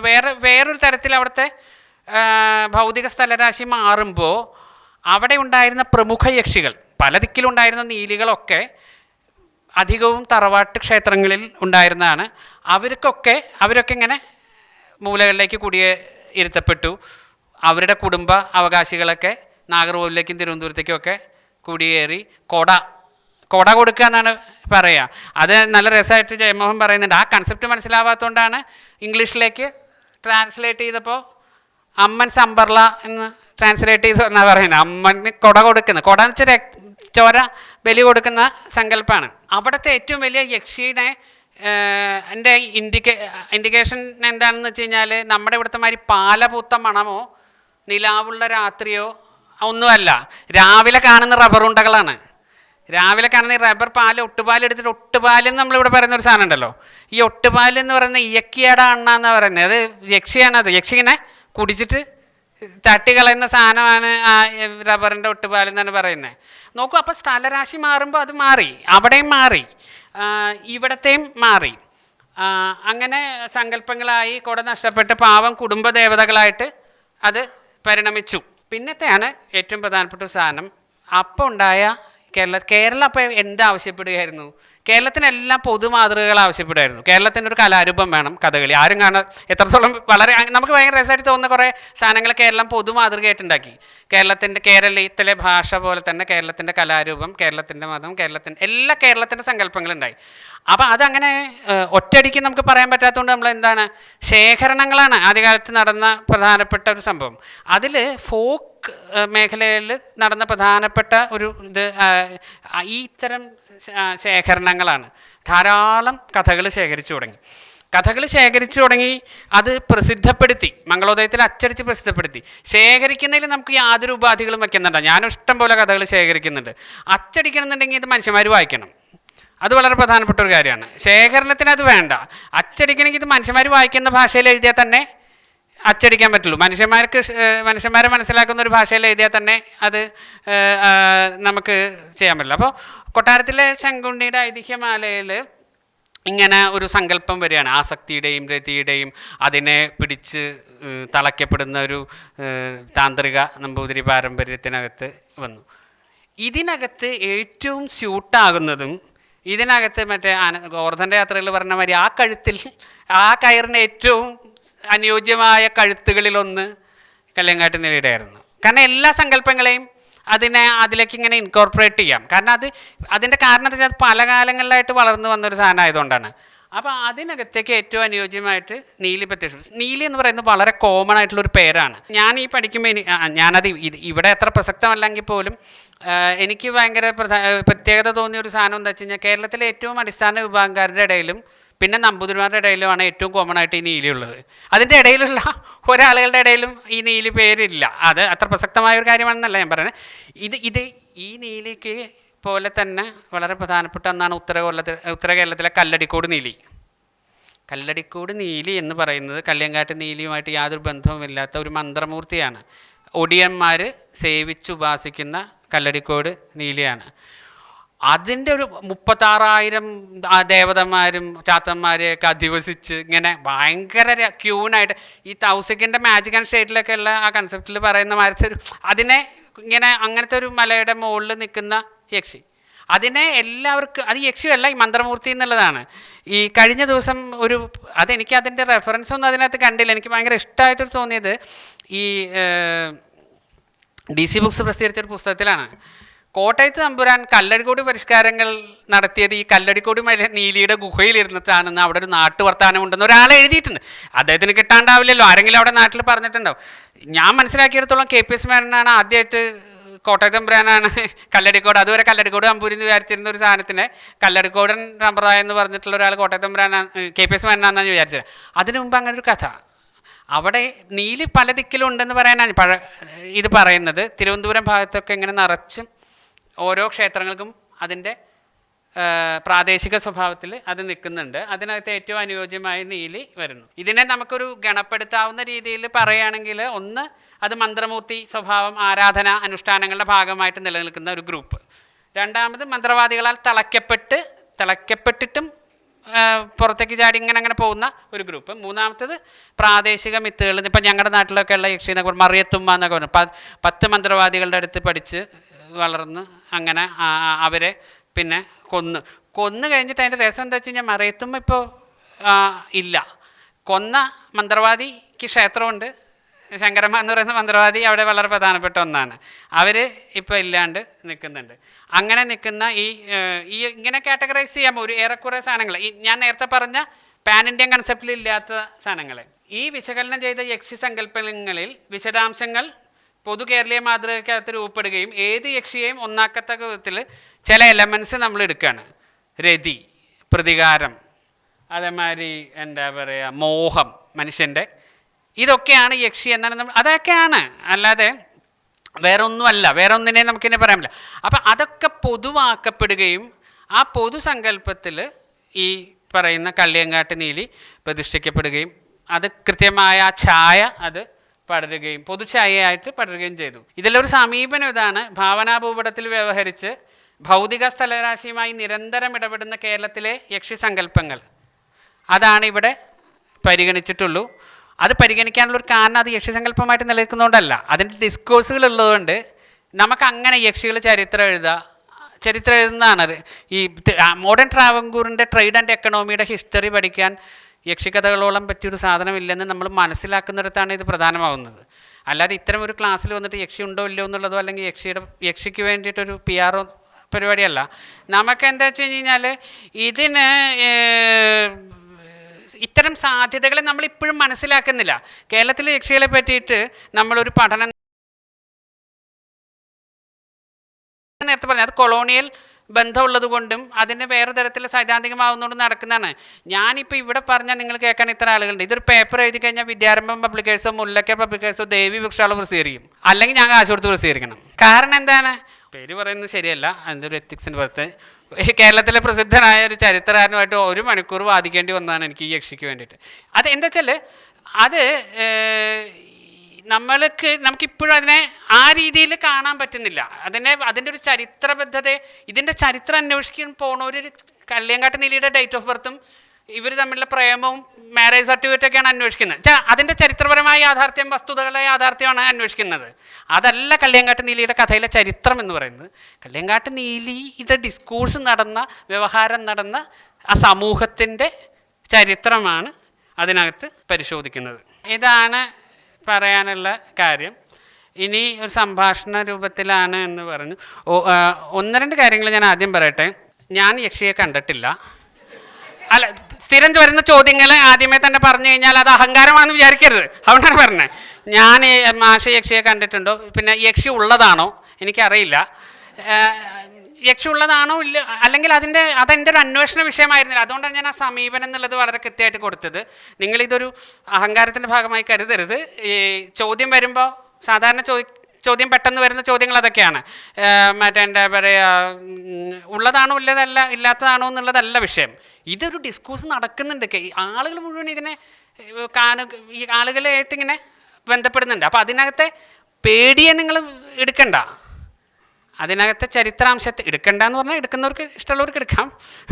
ഈ ചരിത്രാംശത്തെയാണ് വിലയിരുത്താൻ നമ്മൾ ശ്രമിക്കുന്നത്. അതിന് യുക്തി കൊണ്ടുവന്ന ഇന്ദുവോപൻ അത് വളരെ സുന്ദരമായിട്ട് പറയും. കേരളത്തിൽ ഈ മറ്റേ ജയമോഹൻ കഴിഞ്ഞ് കഴിഞ്ഞാൽ പിന്നെ എനിക്ക് ഏറ്റവും ഇഷ്ടമായിട്ട് ഈ സാധനം ചെയ്യുന്ന ഒരാൾ ഇന്ദുവോപനാണ്. ഇന്ദുവോപൻ വളരെ കൃത്യമായിട്ട് പറയുന്നുണ്ട്, നിങ്ങൾ അതിനകത്ത് ഈ യുക്തിയെ കൊണ്ടുവന്നു കഴിഞ്ഞാൽ തീർന്നു, പിന്നെ അതിൻ്റെ സൗന്ദര്യം തീർന്നു. അപ്പൂപ്പൻ വളരെ സൗന്ദര്യത്തോടു കൂടി ഒരു പ്രേതകഥ ആഖ്യാനം ചെയ്തപ്പോൾ ഇന്ദുവോപൻ അത് ട്രെയിനിൻ്റെ വെളിച്ചമാണെന്ന് പറഞ്ഞതോടുകൂടി പുള്ളി നിരാശനായി. അതറിയാത്ത ആളായിരിക്കണം എന്നില്ല മറ്റേ പുള്ളിയും. ഇത് ഉണ്ടാക്കുന്നവൻ്റെ ഒരു എസ്തറ്റിക് സാധനത്തിനെ നമ്മൾ നിരാകരിക്കുകയാണ്. അപ്പോൾ ആ രീതിയിൽ എന്താ പറയുക, ആ രീതിയിലാണ് ഞാൻ സമീപിക്കാൻ ശ്രമിച്ചിട്ടുള്ളത്. ബാക്കി നമുക്ക് നിങ്ങളുമായി സംസാരിക്കാം.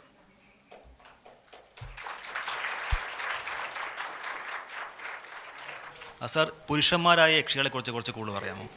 പുരുഷന്മാർ യക്ഷി എന്ന് പറയുന്ന ഞാനതാ നേരത്തെ പറഞ്ഞ പാൻ ഇന്ത്യൻ കൺസെപ്റ്റിലെ യക്ഷൻ എന്ന് പറയുന്ന ഗണത്തിൻ്റെ സ്ത്രീലിംഗ പദമാണ് യക്ഷി എന്ന് പറയുന്നത്. ആ യക്ഷി ഉണ്ടാവുന്നത് പലപ്പോഴും ഈ പറയുന്ന നമ്മൾ പാൻ ഇന്ത്യൻ കൺസെപ്റ്റിൽ നോക്കുകയാണെങ്കിൽ ഗന്ധർവന്മാർ, കിന്നരന്മാർ, അപ്സരസുകൾ ആ ഗണത്തിലാണ്. കാശുള്ളവർ, പാട്ടുകാർ, കലാകാരന്മാർ, നൃത്തകാരന്മാർ എന്നൊക്കെ പറയുന്ന ആ ഗണത്തിലാണ് ഇവർ വന്നത്. നമ്മുടെ ഈ ഭാഗത്തേക്ക് നമ്മളിവിടെ എത്തിയപ്പോഴും അധികവും ഈ പറയുന്ന പലതരത്തിലും ദുർമരണപ്പെട്ടവരാണ് ഉള്ളത്. ആ ദുർമരണപ്പെട്ട രീതിയിലുള്ള പുരുഷ സങ്കല്പം പൊതുവെ കേരളത്തിലുള്ളത് മാടൻ ആണ് വളരെ പ്രധാനപ്പെട്ട. മാടൻ, തമ്പുരാൻ ഒക്കെ തെക്കൻ കേരളത്തിലുള്ള പ്രേതം എന്ന് പറയുന്ന ദൂരേക്ക് അയക്കപ്പെട്ടെന്നേ പ്രേതത്തിന് അർത്ഥമുള്ളെങ്കിലും നമ്മുടെ ഇവിടെ അത്ര അധികം ഇല്ല. തെക്കൻ കേരളത്തിലുള്ളത് മാടനും തമ്പുരാനും അങ്ങനത്തെ കുറേ സങ്കല്പങ്ങളാണ്. അതിലൊന്നും ഇത്ര ചൂഷണമില്ല. അവരൊക്കെ പലപ്പോഴും മരിക്കുന്നത് അപകട മരണമാണ്. യുദ്ധത്തിൽ അപകടപ്പെട്ട് മരിക്കുന്നു, അല്ലെങ്കിൽ ആ രീതിയിലാണ് കൊല്ലുക എന്ന് പറയുന്നത്. സത്യത്തിൽ ഇതിൻ്റെ ഒരു എന്താ പറയുക, മരണവും ജീവിതവും പുനർജന്മവും ഇങ്ങനെ പറയുന്നൊരു ചാക്രികത നമ്മളുടെ സമൂഹത്തിൽ വലിയ ആലോചിക്കാൻ ബുദ്ധിമുട്ടുള്ളൊരു കാര്യമൊന്നും ആയിരുന്നില്ല. വീട്ടിൽ നിന്ന് പുറത്തേക്ക് ഇറങ്ങുമ്പോൾ നമ്മൾ അച്ഛനോട് അച്ഛൻ എന്നെ രക്ഷിക്കണേ എന്ന് പറയണ മാതിരി തന്നെയുള്ളൂ മരിച്ച ആളുകൾ. നമ്മൾ സാധാരണ ജീവിതത്തിൽ നമ്മുടെ സമൂഹത്തിൽ ഈ ഡിസ്കോഴ്സ് വ്യവഹാരങ്ങൾ നടന്നിരുന്നു. അത് പണ്ട് എന്താ പറയുക, അവരൊക്കെ നമ്മളിങ്ങനെ മോക്ഷം നൽകിയ ആളുകളായിരുന്നു. അത് സംസ്കാരക്രിയയിലൂടെയാണ് മോക്ഷം നടക്കുക. ഇങ്ങനെ മരിക്കുമ്പോൾ എന്ത് ഇല്ലാണ്ടാവും? സംസ്കാരം ഇല്ലാണ്ടാവും. അപ്പോൾ മോക്ഷം കിട്ടൂല. അപ്പോൾ ഇതിൻ്റെ രണ്ടിൻ്റെ ഇടയ്ക്കൊരു ലോകം ഉണ്ടാവുകയാണ്. ആ ലോകത്തിനെയാണ് നമ്മളൊരു മാജിക്കൽ സ്പേസ് എന്ന് പറയുന്നത്. അത് മനസ്സിലാക്കപ്പെടാത്ത ഒരു സമൂഹത്തിൽ അത് നടക്കില്ല. നിങ്ങൾക്ക് നെത്തന്യാഹുവിനെയോ ട്രംപിനെയോ ഒന്നും ഒടി വയ്ക്കാൻ പറ്റില്ല. അതിന് വേറെ എന്തെങ്കിലും നയപരമായ തീരുമാനങ്ങളെടുത്ത് ചെയ്യേണ്ടി വരും. നമുക്കിവിടെ ഒടി വയ്ക്കാൻ പറ്റും, നമ്മുടെ കൈ കിട്ടുന്ന ആളെ പറ്റുള്ളൂ. ആ സങ്കല്പത്തിനകത്ത് കേരളത്തിനകത്ത് തന്നെ മാത്താണ്ടോർമ്മയും പറ്റില്ല. ഞാൻ പറയുന്നത് നമ്മുടെ കയ്യിൽ കിട്ടുന്ന നവോത്ഥാന കാലത്ത് ഞാൻ ആ ലേഖനം ഒരുപാട് അന്വേഷിച്ചിരുന്നു. അക്കിത്തവും മറ്റേ EMS-ഉം എടശ്ശേരിയും അങ്ങനെ 5 പേര് കൂടി ഒരു ഒടിയനുമായിട്ട് നടത്തിയ ഒരു വലിയ ഇൻ്റർവ്യൂ ഉണ്ടെന്ന് എനിക്ക് തോന്നുന്നു. കാട്ടുമാടത്തിൻ്റെ ഇതിലൊക്കെയാണ്. അതിലവർ ഈ പറയുന്ന കുറേ സാധനങ്ങൾ പറയുന്നുണ്ട്. ചോദ്യം ഇതായിരുന്നു തോന്നുന്നു, പുരുഷന്മാർ ഇങ്ങനെയുള്ളത് തമ്പുരാനും മാടൻ അങ്ങനത്തെ സങ്കല്പങ്ങളായിരുന്നു. നേരത്തെ തമിഴ്നാട്ടിലെ 3 നീലനെയും നീലിയെ കുറിച്ചൊക്കെ പറഞ്ഞല്ലോ. രണ്ടാമത് അതാണോ ഈ മേലാങ്കോട് 2 യക്ഷിമാര് ചേട്ടത്തി അനിയത്തിമാർ വില്ലടിച്ചാൻ പാട്ടിൽ പറയുന്ന ഒരു കഥയുണ്ടല്ലോ? സതി ചെമ്പകവല്ലിയും മറ്റേ ഉമ്മണിത്തങ്ക ആ 2 പേരാണ്. വടുകയച്ചിയും അല്ലേ? വടുകയച്ചിയും സതി ചെമ്പകവല്ലിയാണ് മേലാങ്കോട്ടുള്ളത്. അവര് ഈ പറഞ്ഞ പോലെ വഴക്കിട്ട് യാത്ര ചെയ്ത് നെടുമങ്ങാട് വരെ സഞ്ചരിച്ചില്ലാണ് അവിടുത്തെ ക്ഷേമം കോവിലുകളൊക്കെ. ആ നെടുമങ്ങാട്ടേക്ക് വരുന്നുണ്ട്. അതിൽ വരുന്നുണ്ട്. പക്ഷെ മേലാങ്കോട്ട് യക്ഷിക്ക് ഈ സതി ചെമ്പകവല്ലിയുടെ അത്രയും വ്യാപനം ഉണ്ടായിരുന്നില്ല. കാരണം എന്താ വെച്ചാൽ സതി ചെമ്പകവല്ലി അങ്ങനെ ഒരു ദുർമരണത്തിൽപ്പെട്ടതല്ല. സതി അനുഷ്ഠിച്ച് ഇത്രയും ഈ പ്രശ്നങ്ങളില്ല. അതുമാതിരി 3-4 രാജാക്കന്മാരും 3-4 കാലത്തെ രാജാക്കന്മാരും 3-4 രാജവംശങ്ങളും അങ്ങനെയൊക്കെയുള്ളൊരു ബന്ധമില്ല പറയാം. ഇതുപോലെ വളരെ ഇൻട്രസ്റ്റിംഗ് ആയിരുന്നു. കാരണം അതിൻ്റെ അപ്രോച്ചാണ്, അവസാനപ്പെട്ട സമീപനമാണ് അതിലെ ഏറ്റവും. നമ്മളൊരു സാഹിത്യകൃതിയെ സമീപിക്കുന്ന പോലെ യക്ഷിക്കഥയെ സമീപിച്ചാൽ മതി. സാഹിത്യകൃതി സമീപിക്കുമ്പോൾ അതിൻ്റെ ചരിത്രവും അതിൻ്റെ പശ്ചാത്തലവും ഒക്കെ ഉണ്ടാവുമല്ലോ. ഇപ്പോൾ മാർത്താണ്ഡവർമ്മ എന്ന നോവലിനെ നമ്മൾ സമീപിക്കുന്നത് പോലെ കള്ളിയങ്കാട്ട് നീലിയെ സമീപിച്ചാൽ മതി. ഒരു മിത്തൊന്നും സാഹിത്യമാണല്ലോ. ഞാൻ ചെറുപ്പത്തിൽ ഒരുപാട് യക്ഷിക്കഥ കേട്ട് വളർന്നിട്ടുള്ള ആളാണ്. ഞങ്ങളുടെ നാട്ടിലൊക്കെ ഒരുപാട് യക്ഷികളുണ്ട്. ഈ പറഞ്ഞ പോലെ ഇഷ്ടംപോലെ യക്ഷിയുണ്ട്, യക്ഷിക്കഥയുണ്ട്. പിന്നെ കാരണവന്മാരൊക്കെ ഇങ്ങനെ നിരന്തരമായി കല്ലൂരി നമ്പൂതിരി, കാലടി നമ്പൂതിരി, ഇവരുടെയൊക്കെ വിക്രിയകളൊക്കെ ഉണ്ട്. അതിൽ എനിക്ക് തോന്നിയൊരു കാര്യം, ഇപ്പോൾ പല ക്ഷേത്രങ്ങളും നമ്മൾ ചെന്നാൽ യക്ഷികളെ അവിടെ അടക്കിയിട്ടുണ്ട്. ഒരു പ്രതിഷ്ഠ ഉണ്ടാവും, യക്ഷിയുടെ പ്രതിഷ്ഠ. ഇത് ഇന്ന നമ്പൂതിരി അല്ലെങ്കിൽ ഇന്ന മന്ത്രവാദി ഇന്ന യക്ഷിയെ അടക്കിയിട്ടുള്ളതാണ് എന്ന് പറയുന്ന തരത്തിൽ കേരളത്തിലെല്ലാ, ഇപ്പോൾ പറഞ്ഞതുപോലെ എല്ലാ ഗ്രാമത്തിലും എല്ലാ ക്ഷേത്രങ്ങളുമായി ബന്ധപ്പെട്ടും പ്രത്യേകിച്ചും ഭദ്രകാളി അതുപോലെയുള്ള പ്രതിഷ്ഠകളുടെ കൂടെ എന്തായാലും ഒരു യക്ഷി ഉണ്ടാവും. അത് ഈ പറഞ്ഞതുപോലെ മനുഷ്യൻ്റെ ഒരു എന്താ പറയുക, ഒരു ഭയവും തൃഷ്ണയും എല്ലാം കൂടി കൂടിക്കുഴഞ്ഞ, അങ്ങനെയാണല്ലോ സാഹിത്യം തന്നെ ഉണ്ടാവുന്നത്. കലയും സാഹിത്യമൊക്കെ ഉണ്ടാവുന്നത് അതിൻ്റെ പോലെ തന്നെയാണ്. അങ്ങനെ രൂപപ്പെട്ടൊരു സാധനം തീർച്ചയായിട്ടും അതിന് യുക്തി കൊണ്ടൊന്നും പരിശോധിക്കാൻ പറ്റില്ല. അത് ഒരു സംശയമില്ല. ഇപ്പോൾ ഒരു കവിതയെ നമുക്ക് എത്ര യുക്തി കൊണ്ട് പരിശോധിക്കാം, അല്ലെങ്കിൽ ഒരു നോവലിനെ എങ്ങനെ പരിശോധിക്കാം എന്ന് പറയുന്ന പോലെയുള്ള ഒരു പ്രശ്നം മാത്രമേ ഉള്ളൂ. അതുകൊണ്ട് എനിക്ക് തോന്നുന്നു വളരെ വളരെ നല്ലൊരു അപ്രോച്ചാണ് എനിക്ക് തോന്നി. Very good, thank you. ഇത് ഞാൻ ഒരു കാര്യം കൂടി വെച്ചാൽ, എല്ലാവരും ചോദിക്കുന്നു വിചാരിച്ചിട്ട് ഞാൻ ഇതുവരെ കണ്ടായിരുന്നില്ല, വളരെ ബുദ്ധിമുട്ടി ഇന്ന് ലോക കണ്ടതാണ്. അപ്പം എന്നോട് ഇത് ഈ ടോപ്പിക്കാന്ന് പറഞ്ഞു കഴിഞ്ഞപ്പോൾ എല്ലാവരും പറഞ്ഞു ലോക കണ്ടിട്ട് പോയാൽ മതിട്ടാ, അല്ലെങ്കിൽ ലോക കാണാണ്ട് ഈ വഴിക്ക് വരരുത് എന്നൊക്കെ പറഞ്ഞു. ഈ ലോകയിലും ഞാനീ പറയുന്ന ആ ഫ്രെയിം വർക്കിനകത്തേക്ക് തന്നെയാണ് അതിനെ പ്ലേസ് ചെയ്യുന്നത്. എന്നിട്ട് അതിനെപ്പറ്റി ആളുകൾ പഠിക്കാൻ ശ്രമിക്കുമ്പോൾ, ഇപ്പം എം ജി ശശിഭൂഷൺ സാറിൻ്റെ ഒരു ലേഖനം മലയാള മനോരമയിൽ കണ്ടു.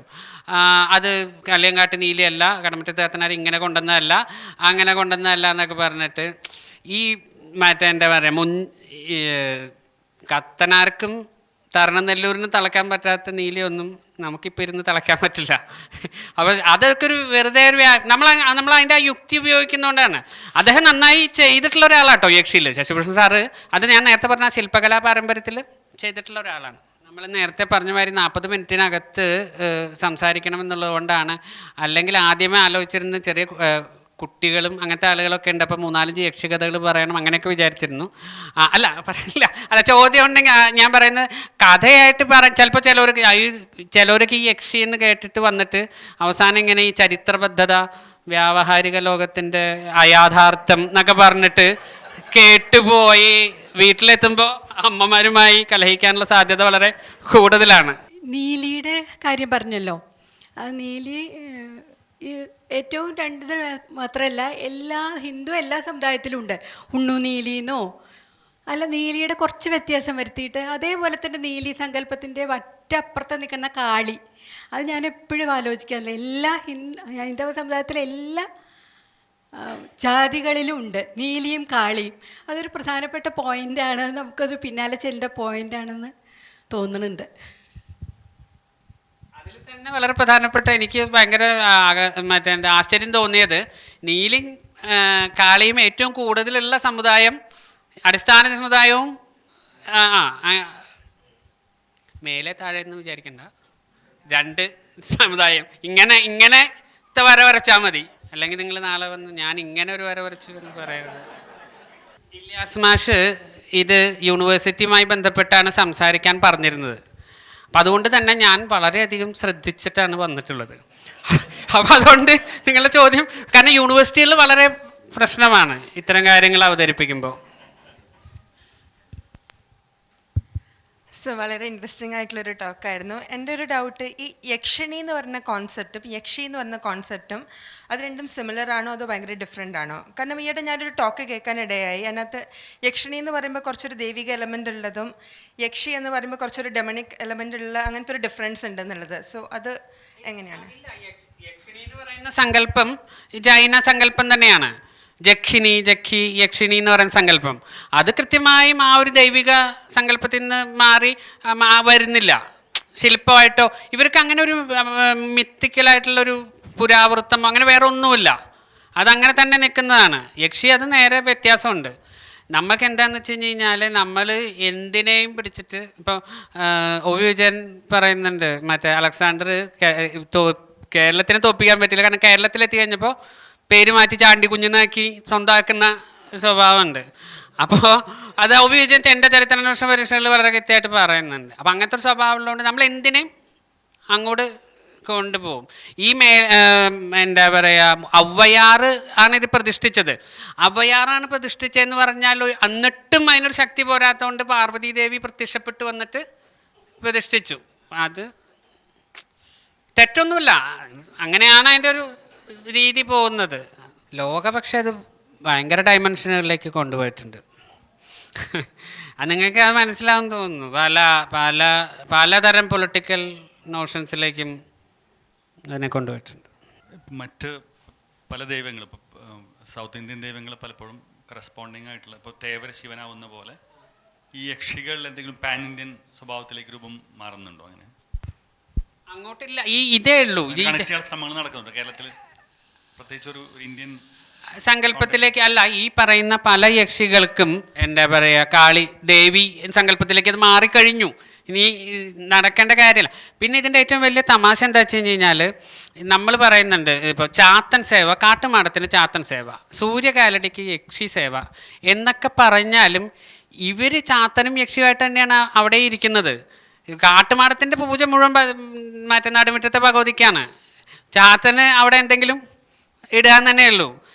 സൂര്യകാലത്തിലെ പൂജ മുഴുവൻ ഗണപതിക്കാണ്. യക്ഷിക്ക് വേറെ പ്രാധാന്യമൊന്നുമില്ല. അതിനെങ്ങനെ ഇങ്ങോട്ട് എടുത്താലും ആ രീതിയിൽ തന്നെയാണ് ആ സമൂഹത്തിനകത്ത് കാണുന്നത്. പിന്നെ യക്ഷി സങ്കല്പങ്ങൾ മാറുന്നു. ഇപ്പോൾ മേലാങ്കോട്ടെ ആയാലും ഇവിടത്തേക്ക് ആയാലും റീജിയണലായിട്ട് ഈ കൊട സങ്കല്പങ്ങളുണ്ടല്ലോ, അതിനകത്ത് ഇപ്പോഴും നിലനിൽക്കുന്നുണ്ട്. അത് തന്നെ മാറുന്നതിൻ്റെ കഥയാണ് മാടൻ മോക്ഷം പോലത്തെ നോവലുകളിൽ വരുന്നത്. നമുക്ക് ഉള്ളു തുറന്ന് ചീത്ത വിളിക്കാനും തെറി വിളിക്കാനും ഒക്കെ പറ്റുന്ന ഒരു അത് ഇല്ലാണ്ടായി പോകുന്നതിൻ്റെ ഒരു പ്രശ്നമുണ്ട്. അത് മറ്റൊരു വിഷയമായതുകൊണ്ട്. കാരണം എന്താ വെച്ച് കഴിഞ്ഞാൽ, ഞാൻ ഈ പതികളിൽ ധാരാളം പോകുമ്പോൾ ഞാനൊക്കെ സാധാരണ 12 മണി കഴിഞ്ഞിട്ടാണ് എത്തുക. 12 മണി വരെ, 12 മണിക്ക് തൊട്ട് മുമ്പ് വരെ നമുക്ക് സോക്കോൾഡ് നാടൻ പാട്ടുകളൊക്കെ പാടി ആളുകൾ ആടുപാമ്പ് എന്ത് തൻ്റെ തീണ്ടലാണെന്നൊക്കെ പറഞ്ഞ് അതൊക്കെ കഴിഞ്ഞ് കഴിയുമ്പോൾ 12 മണിയൊക്കെ ആകുമ്പോഴേക്കും ആളുകളൊക്കെ ഒന്ന് ഒതുങ്ങി കഴിയുമ്പോൾ കാരണവന്മാർ വരും, അവർ പാടും മുടിയാട്ടപ്പാട്ടൊക്കെ. അപ്പോൾ അതിനകത്തുള്ളൊരു ഡിസ്കോഴ്സ് ഇപ്പോൾ ഇല്ല. അതെല്ലാ തരത്തിലും സമൂഹത്തിൽ വന്നിട്ടുണ്ട്. അത് ഈ സങ്കല്പത്തിലും നല്ലോണം വന്നിട്ടുണ്ട്, യക്ഷി സങ്കല്പത്തിലും. സങ്കല്പത്തിൽ ഈ പാവമാണോ എന്ന് ചോദിച്ചു കഴിഞ്ഞപ്പോൾ കള്ളിയങ്കാട്ട് നീലി പാവമാണോ എന്ന് ചോദിച്ചാൽ, അല്ലെങ്കിൽ ആ സങ്കല്പം കള്ളിയങ്കാട്ട് നീലി ഒരു കാലത്ത് മാർത്താണ്ഡവർമ്മയിൽ കള്ളിയങ്കാട്ട് നീലി പാവാന്നല്ല പറയുന്നത്. കള്ളിയങ്കാട്ട് നീലി ഇങ്ങനെ എന്താ പറയുക, തെറ്റ് ചെയ്ത് സഞ്ചരിക്കുന്നവരെ പിടിച്ച് കൊല്ലും. അനന്തപത്മനാഭനെ, വലിയ പടത്തലവനെ കൊന്നത് കള്ളിയങ്കാട്ട് നീലിയാവും എന്ന് പറഞ്ഞിട്ട് ആണ് ഈ കഥ പറയുന്നത്. അതൊരു നല്ല സങ്കല്പത്തിലല്ല നീലി എന്നുള്ള സങ്കല്പം പറയുന്നത്. ശരിക്കും എന്താണെന്നറിയോ, നമ്മളുടെ ചില തളയ്ക്കപ്പെടാത്ത ആഗ്രഹങ്ങളിൽ നിന്ന്, മോഹങ്ങളിൽ നിന്നാണ് ഈ സാധനം ഉണ്ടാവുന്നത്. അങ്ങനെ ഉണ്ടാകുന്ന സാധനം ഒരിക്കലും എന്ത് ചെയ്യില്ല, ഈ പൊതുലോകമായിട്ട് സമരസപ്പെട്ട് പോവില്ല. അത് ചിലതൊക്കെ എന്തൊരു സങ്കല്പമാണ്. ഞാൻ എൻ്റെ നാട്ടിൽ ഈ മറ്റേ തണ്ടൻ തേർകെട്ടുക എന്ന് പറഞ്ഞിട്ടൊരു സങ്കല്പം. തണ്ടൻ തേർകെട്ട് സാധാരണ എല്ലാവരും കേട്ടിട്ടുള്ള സങ്കല്പമാണ്, പൊട്ടൻ വഴി തെറ്റിക്കുക, തണ്ടൻ തേർകെട്ടുക എന്നുള്ളത്. എൻ്റെ അടുത്ത് ഒരു മന്ത്രവാദി പറഞ്ഞ ഒരു സങ്കല്പം അനുസരിച്ച് ഈ തണ്ടൻ തേർകെട്ടുന്ന സങ്കല്പത്തിൻ്റെ കഥ പറയുമ്പോൾ രസമായിട്ടൊരു കഥ പറഞ്ഞത് എന്താ വെച്ചാൽ, നമ്പൂതിരി സമുദായത്തിൽ വെള്ളവും പുല്ലും കിട്ടാണ്ട് മരിച്ചുപോയ സ്ത്രീകളും അപ്പന്മാരുമാണത്രേ ഈ ഇതായിട്ട് അറുകൊലയായിട്ട് വരുന്നത്. ഒന്ന് ആലോചിച്ച് നോക്കൂ, ആ സമൂഹം എങ്ങനെയാണ്. ഈ സമൂഹത്തിൽ അന്ന് വീട്ടിൽ നേരിട്ട് പരിശോധിച്ച വിഷയം ഇത് തന്നെയായിരുന്നു. എൻ്റെ അടുത്ത് പറഞ്ഞ അതിൻ്റെ വാക്കങ്ങനെയായിരുന്നു, വെള്ളവും പുല്ലും കിട്ടാണ്ട് മരിച്ചുപോയ നമ്പൂരി സ്ത്രീകളും അപ്പന്മാരും അറുകൊലയായിട്ട്. അപ്പോൾ എന്നിട്ട് അറുകൊലയായിട്ട് വരുമ്പോൾ വീത് വയ്ക്കും. അപ്പോൾ ഞാൻ ചോദിച്ചു, എങ്ങനെ വീത് വയ്ക്കണം? വീത് ഞങ്ങളുടെ വീട്ടിൽ കേട്ടില്ല. അവരെവിടെ കിടത്തുള്ളൂ? അവരെ പുറംപാതയാണത്, അകപാതയല്ല. ആ നമ്പൂരി സ്ത്രീകളെയും നമ്പൂരി അപ്പന്മാരെയും അവർ പുറത്ത് വീതം വച്ച് സന്തോഷിപ്പിച്ച് വിടും. എന്താ പറയുക, ഇത് ഭയങ്കര ശക്തവും ഒരുപാട് മാറ്റം വരുത്താൻ ശേഷിയുമുള്ളതുമായിട്ടുള്ള ഒരു സ്പേസാണത്. കാരണം എന്താ വെച്ചാൽ നമ്മളെ നമ്മുടെ ശക്തിയെയും നമ്മുടെ ദൗർബല്യങ്ങളും ഒക്കെ എന്താ വെച്ച് കഴിഞ്ഞാൽ നമ്മളിങ്ങനെ കാലമായിട്ടും സമയമായിട്ടും പ്രത്യേക സമൂഹവുമായിട്ടൊക്കെ ബന്ധപ്പെടുന്നതുകൊണ്ടാണ്. ഇവർക്ക് ആ പ്രശ്നമില്ല. ഇവരുടെ ആ സ്പേസും കാലം ഭയങ്കര ഫ്ലൂയിഡാണ്. അതിനകത്ത് കുറേ കൂടി പവർഫുൾ ആവാൻ പറ്റും. ഇങ്ങനൊരു സാധാരണ മനുഷ്യത്തിൽ അങ്ങനെ പറ്റില്ല. മനുഷ്യ സങ്കല്പത്തിൽ അങ്ങനെ പറ്റില്ല. ഇങ്ങനെയുള്ളവർക്ക് പറ്റുന്നത് ആ സങ്കല്പം ഫ്ലൂയിഡ് ആയതുകൊണ്ടാണ്. ഇതിൽ ഈ മിക്കവാറും കഥകൾ നമ്മളിപ്പോൾ നേരത്തെ കണ്ടിട്ടുള്ള ഈ നെറേറ്റീവ്സ് മുഴുവൻ ഒരർത്ഥത്തിൽ നേരത്തെ സൂചിപ്പിച്ചതുപോലെയുള്ള ഞാൻ ഒരു മെയിൽ ഫാൻറ്റസി എന്നുള്ള രീതിയിൽ എടുക്കുകയാണെങ്കിൽ പുരുഷൻ്റെ ആസക്തിയും ഭയവും ഒന്നിച്ചു ചേരുന്ന ഒരു എന്താ പറയുക ഒരു രൂപമായിരിക്കും അത്. ഇതിൽ മിക്കവാറും കഥകളിൽ ഒരു അരുങ്കൊല അല്ലെങ്കിൽ ഒരു വയലൻസിൻ്റെ ഒരു മൊമെൻ്റ് ഉണ്ട്, ഒരു വലിയൊരു. അങ്ങനെ അല്ലാത്ത യക്ഷികളുണ്ടോ? അതാണ് ഞാൻ നേരത്തെ പറഞ്ഞ വളരെ പ്രധാനപ്പെട്ട ഒരു യക്ഷികളിലൊന്നാണ് ഈ സതി ചെമ്പകവല്ലി എന്ന് പറയുന്നത്. അവിടെ അരുങ്കൊല നടക്കുന്നുണ്ട്. അത് സ്ത്രീക്കല്ല. ഇവരുടെ ഭർത്താവ് കച്ചവടത്തിനായിട്ട് കോഴിക്കോട് വ്യാപാരാവശ്യത്തിന് പോവുകയും തിരിച്ചു വരുന്ന വഴിക്ക് വക്കത്ത് വെച്ച് വ്യാപാരത്തിൻ്റെ കൊള്ളക്കാർ വന്ന് അയാളെ കൊന്ന് പണം മോഷ്ടിച്ച് പോവാണ്.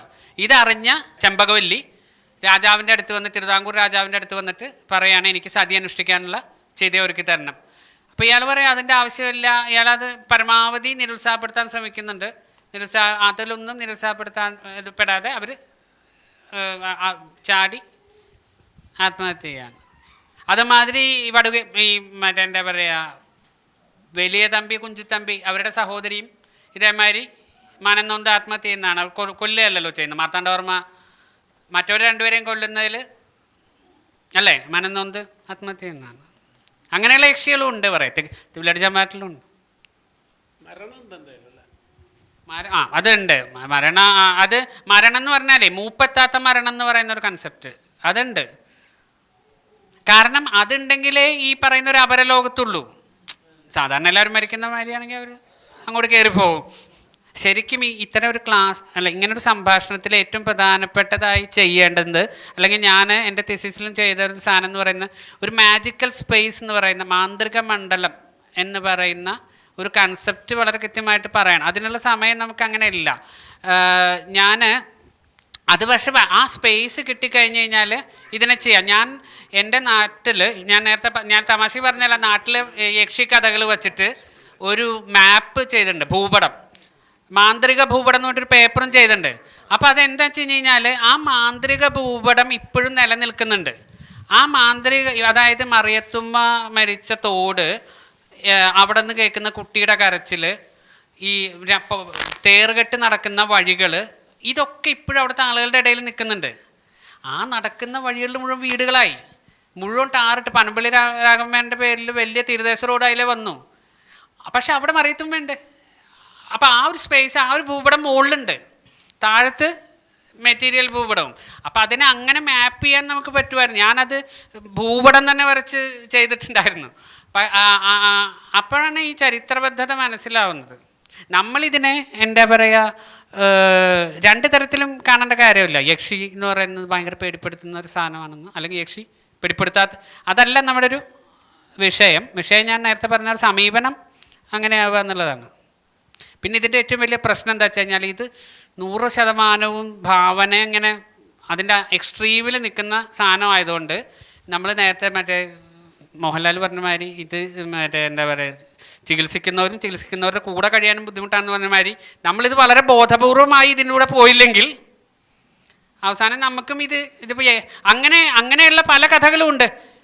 പല കഥകളും ഇതിനകത്ത് അത് തന്നെ യക്ഷിയായിട്ട് വന്ന്, ഇപ്പോൾ യക്ഷി ഭാര്യയായിട്ട് ഉള്ള ആളുകളുടെ കഥകൾ, വയസ്കര മൂസിൻ്റെ കഥ പറഞ്ഞ മാതിരി പുതിയ ആളുകളുടെ സൈക്കോളജിസ്റ്റുകൾ പറയുന്ന കഥകളൊക്കെ ഉണ്ട്. ഇങ്ങനെ യക്ഷിയെ കൊണ്ടുവന്ന് ഇതാക്കി പിന്നെ ഡോക്ടർക്ക് അവരെ ഒഴിവാക്കാൻ പറ്റുന്നില്ല. ആ സങ്കല്പം, അത് സങ്കല്പത്തിനെ ചരിത്രബദ്ധമായി തന്നെ വായിച്ചുകൊണ്ടിരുന്ന ഈ പ്രശ്നമില്ല.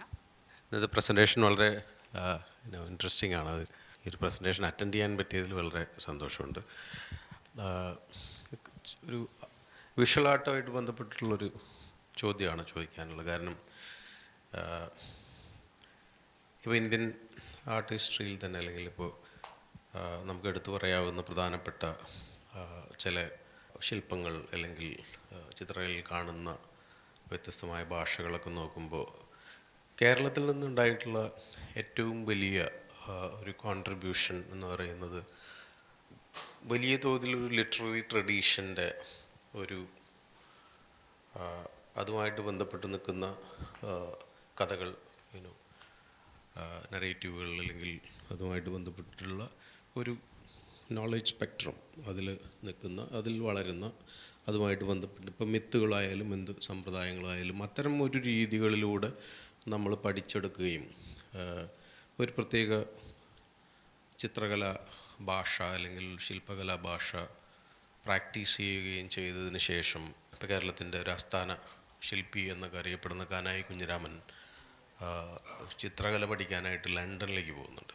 റോയൽ കോളേജ് ഓഫ് ആർട്ടിൽ പഠിച്ചതിന് ശേഷം തിരിച്ചു വരുന്നത് ഇത്തരം ഈ സമ്പ്രദായങ്ങളുടെ ഭാരത്തിൽ നിന്ന് എങ്ങനെ പുറത്ത് കിടക്കാം എന്നുള്ളൊരു വലിയൊരു വാശിയോട് കൂടിയിട്ടാണ്. അപ്പോൾ അന്ന് അദ്ദേഹം തിരിച്ചു വന്നു കഴിഞ്ഞിട്ട് അദ്ദേഹത്തിനോട് ആരാണ് ഇൻ്റർവ്യൂ ചെയ്തതെന്ന് ഓർമ്മയില്ല, പക്ഷേ അദ്ദേഹം പറയുന്നൊരു വളരെ സ്റ്റേറ്റ്മെൻ്റ് എന്ന് പറയുന്നത് ഇന്ത്യയിൽ നിന്നും പുറത്തു പോകാതെ, ഈവൻ കേരളത്തിൽ നിന്ന് പോലും പുറത്തു പോകാതെ ഈ കേരളത്തിൻ്റെ മിത്തുകളും കേരളത്തിൻ്റെ മഴയും വെയിലും പുഴയും കാലാവസ്ഥയൊക്കെ എൻജോയ് ചെയ്തുകൊണ്ട് വെയിലും മഴയും കൊള്ളുന്ന ശില്പങ്ങൾ ചെയ്തുകൊണ്ട് വളരെ ടാഞ്ചിബിളായിട്ടുള്ള ഒരു ടാക്ടൈൽ എക്സ്പീരിയൻസ് പ്രൊവൈഡ് ചെയ്യുന്ന കല ചെയ്ത് ജീവിക്കാനാണ് താല്പര്യം എന്ന് പറയുന്നുണ്ട്. എന്നിട്ട് അദ്ദേഹം ചെയ്യുന്ന ഏറ്റവും പ്രധാനപ്പെട്ട ഒരു ശില്പം എന്ന് പറയുന്നത് യക്ഷിയാണ്. അതിനെക്കുറിച്ച് എപ്പോഴെങ്കിലും ചിന്തിച്ചിട്ടുണ്ടോ?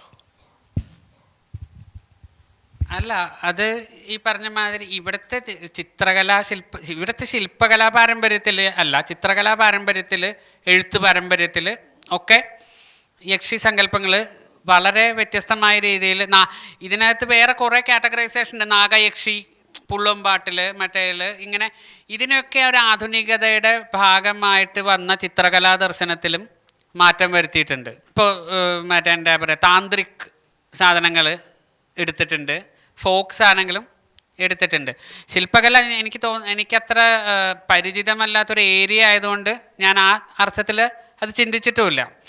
നമ്മളതിനെ വേറൊരു തരത്തിലൊരു എസ്തറ്റിക് സെൻസോട് കൂടി മാത്രമേ കണ്ടിട്ടുള്ളൂ. ഇപ്പോൾ ഈ ഗോമടേശ്വരൻ്റെ ശ്രവണബലഗോളയിലേക്ക് പോകുന്ന കുന്നിൻ്റെ സൈഡുകളിൽ മുഴുവൻ ഈ സുമലതയുടെ ഛായയുള്ള കുറേ ശില്പികൾ ഒക്കെ യക്ഷികളാണെന്നാണ് സങ്കല്പം. അല്ല, ഞാനതൊരു അങ്ങനെ എന്താ പറയുക, ആ ഒരു രൂപത്തിലുള്ള കുറേ സങ്കല്പങ്ങളുണ്ട്. എനിക്ക് ഒരു അത്ര പരിചിതമല്ലാത്തൊരു മേഖലയാണ് ഞാൻ, അതുകൊണ്ട് ആ രീതിയിൽ ചിന്തിച്ചിട്ടില്ല ചിത്രകല, ശില്പകല. മാത്രമല്ല അത് അത്ര അപൂർവമല്ല, ഒരുപാട് ആളുകൾ ചിന്തിച്ചിട്ടുള്ളൊരു ഏരിയ ആണത്. ഈ കേരളത്തിനെ ബേസ് ചെയ്തിട്ടല്ല, പാൻ ഇന്ത്യൻ കൺസെപ്റ്റിൽ സ്കൾപ്ചേഴ്സും എസ്തറ്റിക്സുമായിട്ട് ബന്ധപ്പെട്ട് ഈ ഒരു യക്ഷി സങ്കല്പം നമ്മളീ പറയുന്നതല്ല, പാൻ ഇന്ത്യൻ കൺസെപ്റ്റിലെ യക്ഷി സങ്കല്പങ്ങൾ ധാരാളം ചെയ്തിട്ടുണ്ട്. യക്ഷികളുടെ രൂപത്തെക്കുറിച്ചുള്ള വിവരണങ്ങൾ ഏത് കാലത്ത് മുതലാണ് നമുക്കുണ്ടായിട്ടുള്ളതെന്ന് അറിയാനൊരു താല്പര്യമുണ്ട്. ഒന്ന്. രണ്ട്, റിയാസ് പറഞ്ഞ ചോദ്യമുണ്ട്, കാനായി കുഞ്ഞിരാമൻ്റെ കാര്യം പറഞ്ഞിരുന്നല്ലോ. ഞാൻ ആ രൂപത്തെയും ഞാൻ കണ്ടിട്ടുണ്ട്. പൊതുവെ സ്ത്രീ ശരീരം വികൃതമാകുന്ന രൂപത്തിൽ, ഭയപ്പെടുത്തുന്ന രൂപത്തിൽ അവതരിപ്പിക്കുന്നൊരു കാലഘട്ടം യക്ഷിയായിട്ട് ബന്ധപ്പെട്ടൊരു പക്ഷേ ആ സമയത്താണോ? ഈ സ്ത്രീ ശരീരത്തുള്ള ഭയം നാരായണ ഗുരുവിൻ്റെ രചനകളിലുണ്ട്. അതിൻ്റെ കൂടെ പറഞ്ഞു എന്നേ ഉള്ളൂ. ഇത് നമ്മൾ ഇതിൻ്റെ രൂപവർണ്ണനകൾ രണ്ട് സങ്കല്പത്തിലുണ്ട്. ഈ പാൻ ഇന്ത്യൻ സങ്കല്പത്തിൽ നമ്മൾ ഛായാശ്ലോകങ്ങൾ, ഛായാവർണ്ണനകൾ, ആരാധനാ ശ്ലോകങ്ങളിലൊക്കെ ഈ പാൻ ഇന്ത്യൻ കൺസെപ്റ്റിലെ താന്ത്രിക മതങ്ങളിലും മറ്റേതിലൊക്കെ ഉണ്ട്. അതുപോലെ തന്നെ നമ്മുടെ ഇവിടുത്തെ ഫോക്ക് സാധനങ്ങളിൽ സൗന്ദര്യ രൂപത്തിൽ ഗണകന്മാർ വരയ്ക്കുന്ന കോലങ്ങളിലും ഒക്കെ ഈ യക്ഷി സങ്കല്പങ്ങളുണ്ട്. നമ്മളുടെ നാടോടി കഥകളിലെ എൻട്രി എന്ന് പറയുന്നത് വളരെ എസ്തറ്റിക് സെൻസോടു കൂടി നമ്മൾ മറ്റേ എന്താ പറയുക, പാലപൂത്ത് പരിമളമെത്തി നിൽക്കുന്ന സമയത്ത് വരുന്ന മറ്റേ എന്താ പറയുക എല്ലാവിധ സൗന്ദര്യങ്ങളോടും കൂടിയിട്ടുള്ള യക്ഷിയാണ്.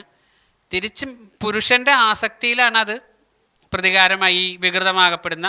അത് ആ സദാചാരബോധത്തോടുള്ളൊരു പ്രശ്നമുണ്ട്. അത് ആധുനികത, സാറ് പറഞ്ഞ ശരിയായിരിക്കും, വളരെ ലേറ്റർ പീരീഡിലായിരിക്കണം അത് ആ അർത്ഥത്തിൽ വരുന്ന. പക്ഷെ വില്ലടിച്ചാമ്പാട്ടിൽ ഇതുണ്ട്. ഞാൻ ഉദ്ദേശിച്ചത് ഈ നമ്മുടെ സെൻസോറിയൽ ആയിട്ടുള്ള സാധനങ്ങളെ ആണ് അത് എപ്പോഴും അഡ്രസ്സ് ചെയ്യുന്നത്. അത് ലിറ്റററി അല്ല. ഉദാഹരണത്തിന് ഗന്ധം അല്ലെങ്കിൽ വിഷ്വൽ മെമ്മറി തന്നെ ഒരുപക്ഷെ 100 വർഷം മുമ്പ് ഒരു യക്ഷിയെ കാണുമ്പോൾ ഉള്ള വിഷ്വൽ മെമ്മറി നമുക്ക് ഇല്ല, ശേഖരണ ഇല്ല. നമുക്കുള്ളത് ഇപ്പോൾ വെള്ള സാരി പോലെയുള്ള അതിൻ്റെ മെമ്മറീസാണ്. അതുപോലെ ശബ്ദങ്ങൾ, ഇതിൽ കൂടെയാണ് ഇത് അനുഭവിക്കുന്നത്. അപ്പോൾ ഈ അനുഭവങ്ങൾ ലിറ്റററി അല്ല. ഞാൻ പറഞ്ഞത് റിയാസും കൂടെ പറഞ്ഞുകൊണ്ട് ഒരു പക്ഷേ ഈ കാനായി കുഞ്ഞിരാമൻ്റെ സമയത്തോടുകൂടിയായിരിക്കാം സ്ത്രീ ശരീരം ഒരു ഭയങ്കരം ആയിട്ടുള്ള ഒരു വസ്തുവായിട്ട് മാറുന്നത്. അതിനു മുമ്പ് യക്ഷികൾ അമ്മമാരെ പോലെയോ അല്ലെങ്കിൽ സ്നേഹിതകളെ പോലെയോ കാമുകിമാരെ പോലെയോ ഭയം കൂടാതെ സമീപിക്കാവുന്ന സങ്കല്പങ്ങളായിരുന്നു. അല്ല, ഇതിലേ 2 കാര്യം എന്താ വെച്ച് കഴിഞ്ഞാൽ, കൃത്യമായ അർത്ഥത്തിൽ അത് നമ്മൾ ഈ പറഞ്ഞ മാതിരി അതിലൊരു സ്വാധീനം ഉണ്ടായിരിക്കാം. സ്വാധീനം ഉണ്ട് എന്നുള്ളത് നമ്മൾ അംഗീകരിച്ചാൽ മതിയാവും. പക്ഷേ അതിന് മുമ്പേ ഉള്ള വില്ലടിച്ചാമ്പാട്ടിൽ, നീലികഥയിലെ വില്ലടിച്ചാമ്പാട്ടിൽ കൃത്യമായ രൂപവർണ്ണനയുണ്ട്. തെക്കൻ പാട്ടുകളിലെ യക്ഷികളിൽ മുഴുവൻ രൂപവർണ്ണനയുണ്ട്. പടയണിയിലെ തോറ്റംപാട്ടുകളിൽ ഈ പറയുന്ന ഭീകര രൂപവർണ്ണനയുണ്ട്. പിന്നെ ഈ രാക്ഷസ സ്വഭാവത്തിൽ വരുന്ന രാക്ഷസ വംശത്തിൽ വരുന്ന താടക പുരാണത്തിലെ ആ ഒരു കഥാപാത്രമാണ്. അതിനകത്തും ഈ ഓർഗൻ ഇത് ഛേദിക്കപ്പെട്ട ആ അവസ്ഥയിൽ വരുന്ന ഒന്നുണ്ട്. പക്ഷേ സാറ് പറഞ്ഞ മറ്റു കാര്യം വളരെ പ്രധാനപ്പെട്ടാണ്. ഈ യക്ഷിനെ നമ്മൾ സാധാരണ ജനത രൂപത്തിൽ കാണാൻ തുടങ്ങുന്നതിനേക്കാൾ കൂടുതൽ ഗന്ധമായും കാറ്റായും എക്സ്പീരിയൻസ് ചെയ്യുക എന്ന ഒരു സാധനത്തിനകത്താണ്. ഇപ്പോൾ കണ്ടിട്ടുള്ള ആളുകൾ എന്ന് പറഞ്ഞ മാതിരി അനുഭവങ്ങൾ നൽകുന്ന ആളുകൾ പോലും പറയുന്നത്, ഞാനങ്ങനെ പോകുമ്പോൾ അതൊരു മിന്നൽ പോലെ അല്ലെങ്കിൽ ഒരു കാറ്റ് പോലെ. അതിനകത്ത് വളരെ റൊമാൻറ്റിക് ആയിട്ടുള്ള പല സങ്കല്പങ്ങളും ഉണ്ട്. ഞാൻ നേരത്തെ അതൊരു ചോദ്യമായി ചോദിച്ചു എന്നുണ്ടെങ്കിലും ഞാൻ മനസ്സിൽ ഇതുമായിട്ട് ബന്ധപ്പെട്ട് ഗണിച്ചു വെച്ചിട്ടുള്ള ചില ഉത്തരങ്ങൾ വേണമെങ്കിൽ അത് പറയാം. എനിക്കൊരു ഒബ്സർവേഷൻസ് ആയിട്ടുള്ള രീതിയിൽ. കാരണം കാനായിയൊക്കെ തിരിച്ചു വരുന്ന ഒരു കാലഘട്ടം ഉണ്ടല്ലോ. അതുപോലെ തന്നെ ഇന്ത്യൻ ഇപ്പോൾ കേരളത്തിൻ്റെ ആർട്ട് അനുഭവിച്ചിരുന്ന ചില പരിമിതികളുണ്ട്, വിഷ്വൽ ആർട്ട് എന്ന് പറയുന്നത്. അതുപോലത്തെ ഇപ്പോൾ രാജാരവിവർമ്മയുടെ പ്രാക്ടീസിനെ കുറിച്ചുകൊണ്ട് വളരെ ഇമ്പോർട്ടൻ്റ് ആയിട്ടുള്ള ആർട്ട് ഹിസ്റ്റോറിയൻസ്, ഇപ്പോൾ നിരൂപിക ചൗളയുടെ ഒരു ഒബ്സർവേഷൻ എന്ന് പറയുന്നത്, രാജാരവിവർമ്മയൊക്കെ വളരെ കൺസർവേറ്റീവായിട്ടുള്ളൊരു സൊസൈറ്റിയിൽ നിന്ന് രക്ഷപ്പെട്ടു പോയ ഒരു ആർട്ടിസ്റ്റാണെന്നുള്ളൊരു ഒബ്സർവേഷൻ ഉണ്ട് വളരെ. കാരണം അദ്ദേഹത്തിന് ഈ രൂപങ്ങൾ വരയ്ക്കുന്നതിനാവശ്യമായിട്ടുള്ള ഒരു സ്ത്രീ സാന്നിധ്യം, അവരുടെ പ്രസൻസ്. അപ്പോൾ ഇങ്ങനത്തെ ഒരു സോഷ്യൽ സ്പേസിൻ്റെ എക്സ്റ്റൻഷനാണ് ഈ കാനായിയുടെ ഒരു പ്രാക്ടീസ് എന്ന് പറയുന്നത്.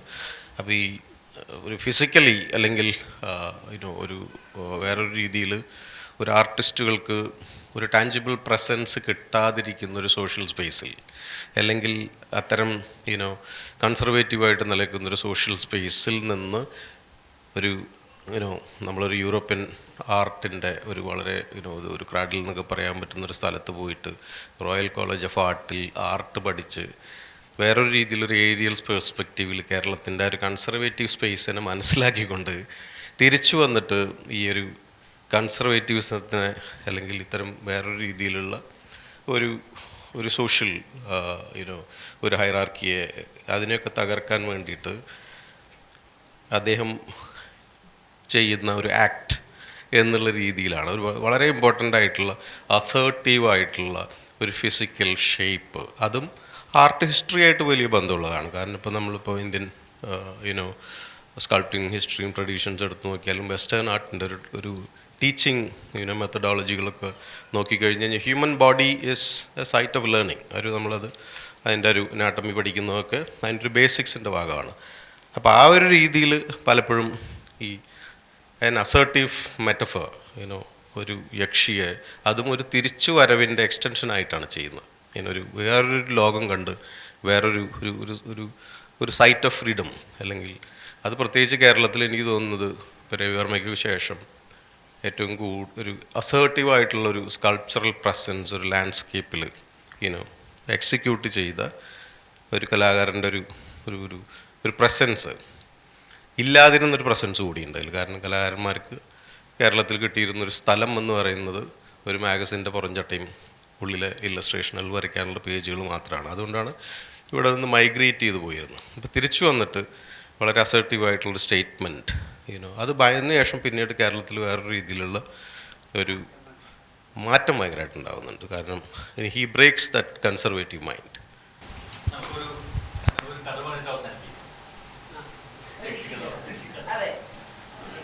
യക്ഷിക്കഥ നിങ്ങൾ കേട്ട കഥകൾ തന്നെ അല്ലാത്ത കഥകൾ എന്ന് പറയുന്നത് വളരെ റീജിയണൽ ആയിട്ടുള്ള കഥകളാണ്.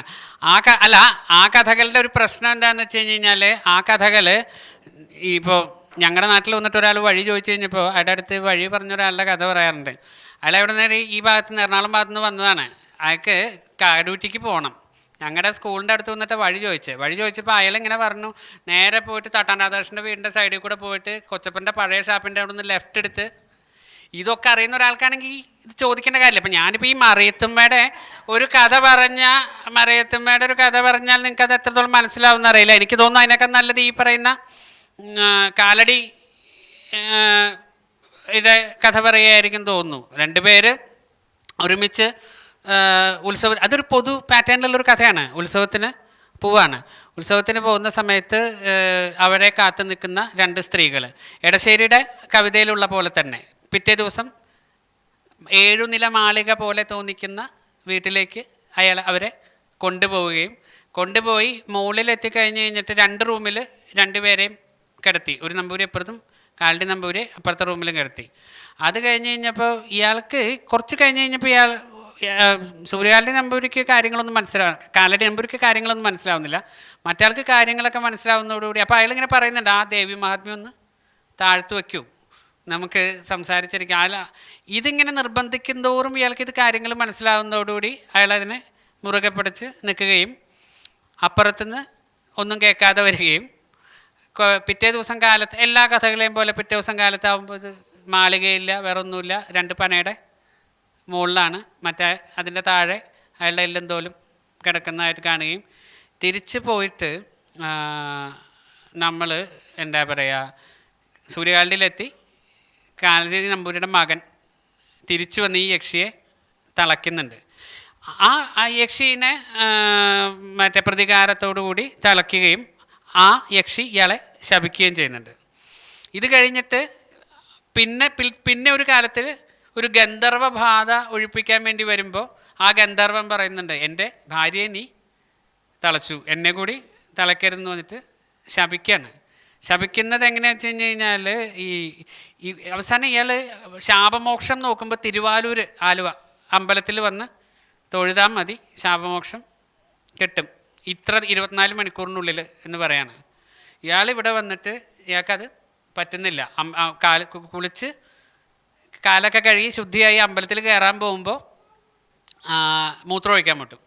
അപ്പോൾ അശുദ്ധമായി വീണ്ടും വരും, പിന്നെ വീണ്ടും പോകും, വീണ്ടും വരും. അവസാനം അയാൾ വയ്യാണ്ടായിട്ട് മരിക്കാൻ നേരത്ത് സൂര്യഭഗവാൻ, അതായത് വളരെ രസമായിട്ടില്ല, അതുകൊണ്ടാണ് ഞാൻ ആ കഥ പറഞ്ഞത്, സൂര്യഭഗവാനോട് പറയാണ് എന്ത്, ഗ്രന്ഥത്തിലുള്ളതേ ഞാൻ ചെയ്തുള്ളൂ, എന്നിട്ടും എനിക്ക് ഈ ഗതി വന്നല്ലോ എന്ന് ചോദിക്കുമ്പോൾ സൂര്യൻ അശരീരി പറയുന്നത് എന്താണ്, ഗ്രന്ഥത്തിൽ അത് സൂര്യകാലടി നമ്പൂതിരി ചെയ്യണമെന്നുണ്ടായിരുന്നോ? കൈ വിട്ടു. ഗ്രന്ഥത്തിൽ അത് സൂര്യകാലടി നമ്പൂതിരി ചെയ്യണമെന്നുണ്ടായിരുന്നില്ലല്ലോ, അദ്ദേഹം മരിച്ചു. ഏത് സ്പേസാണ് വലുതെന്ന് നിങ്ങൾ ആലോചിച്ച് നോക്കൂ.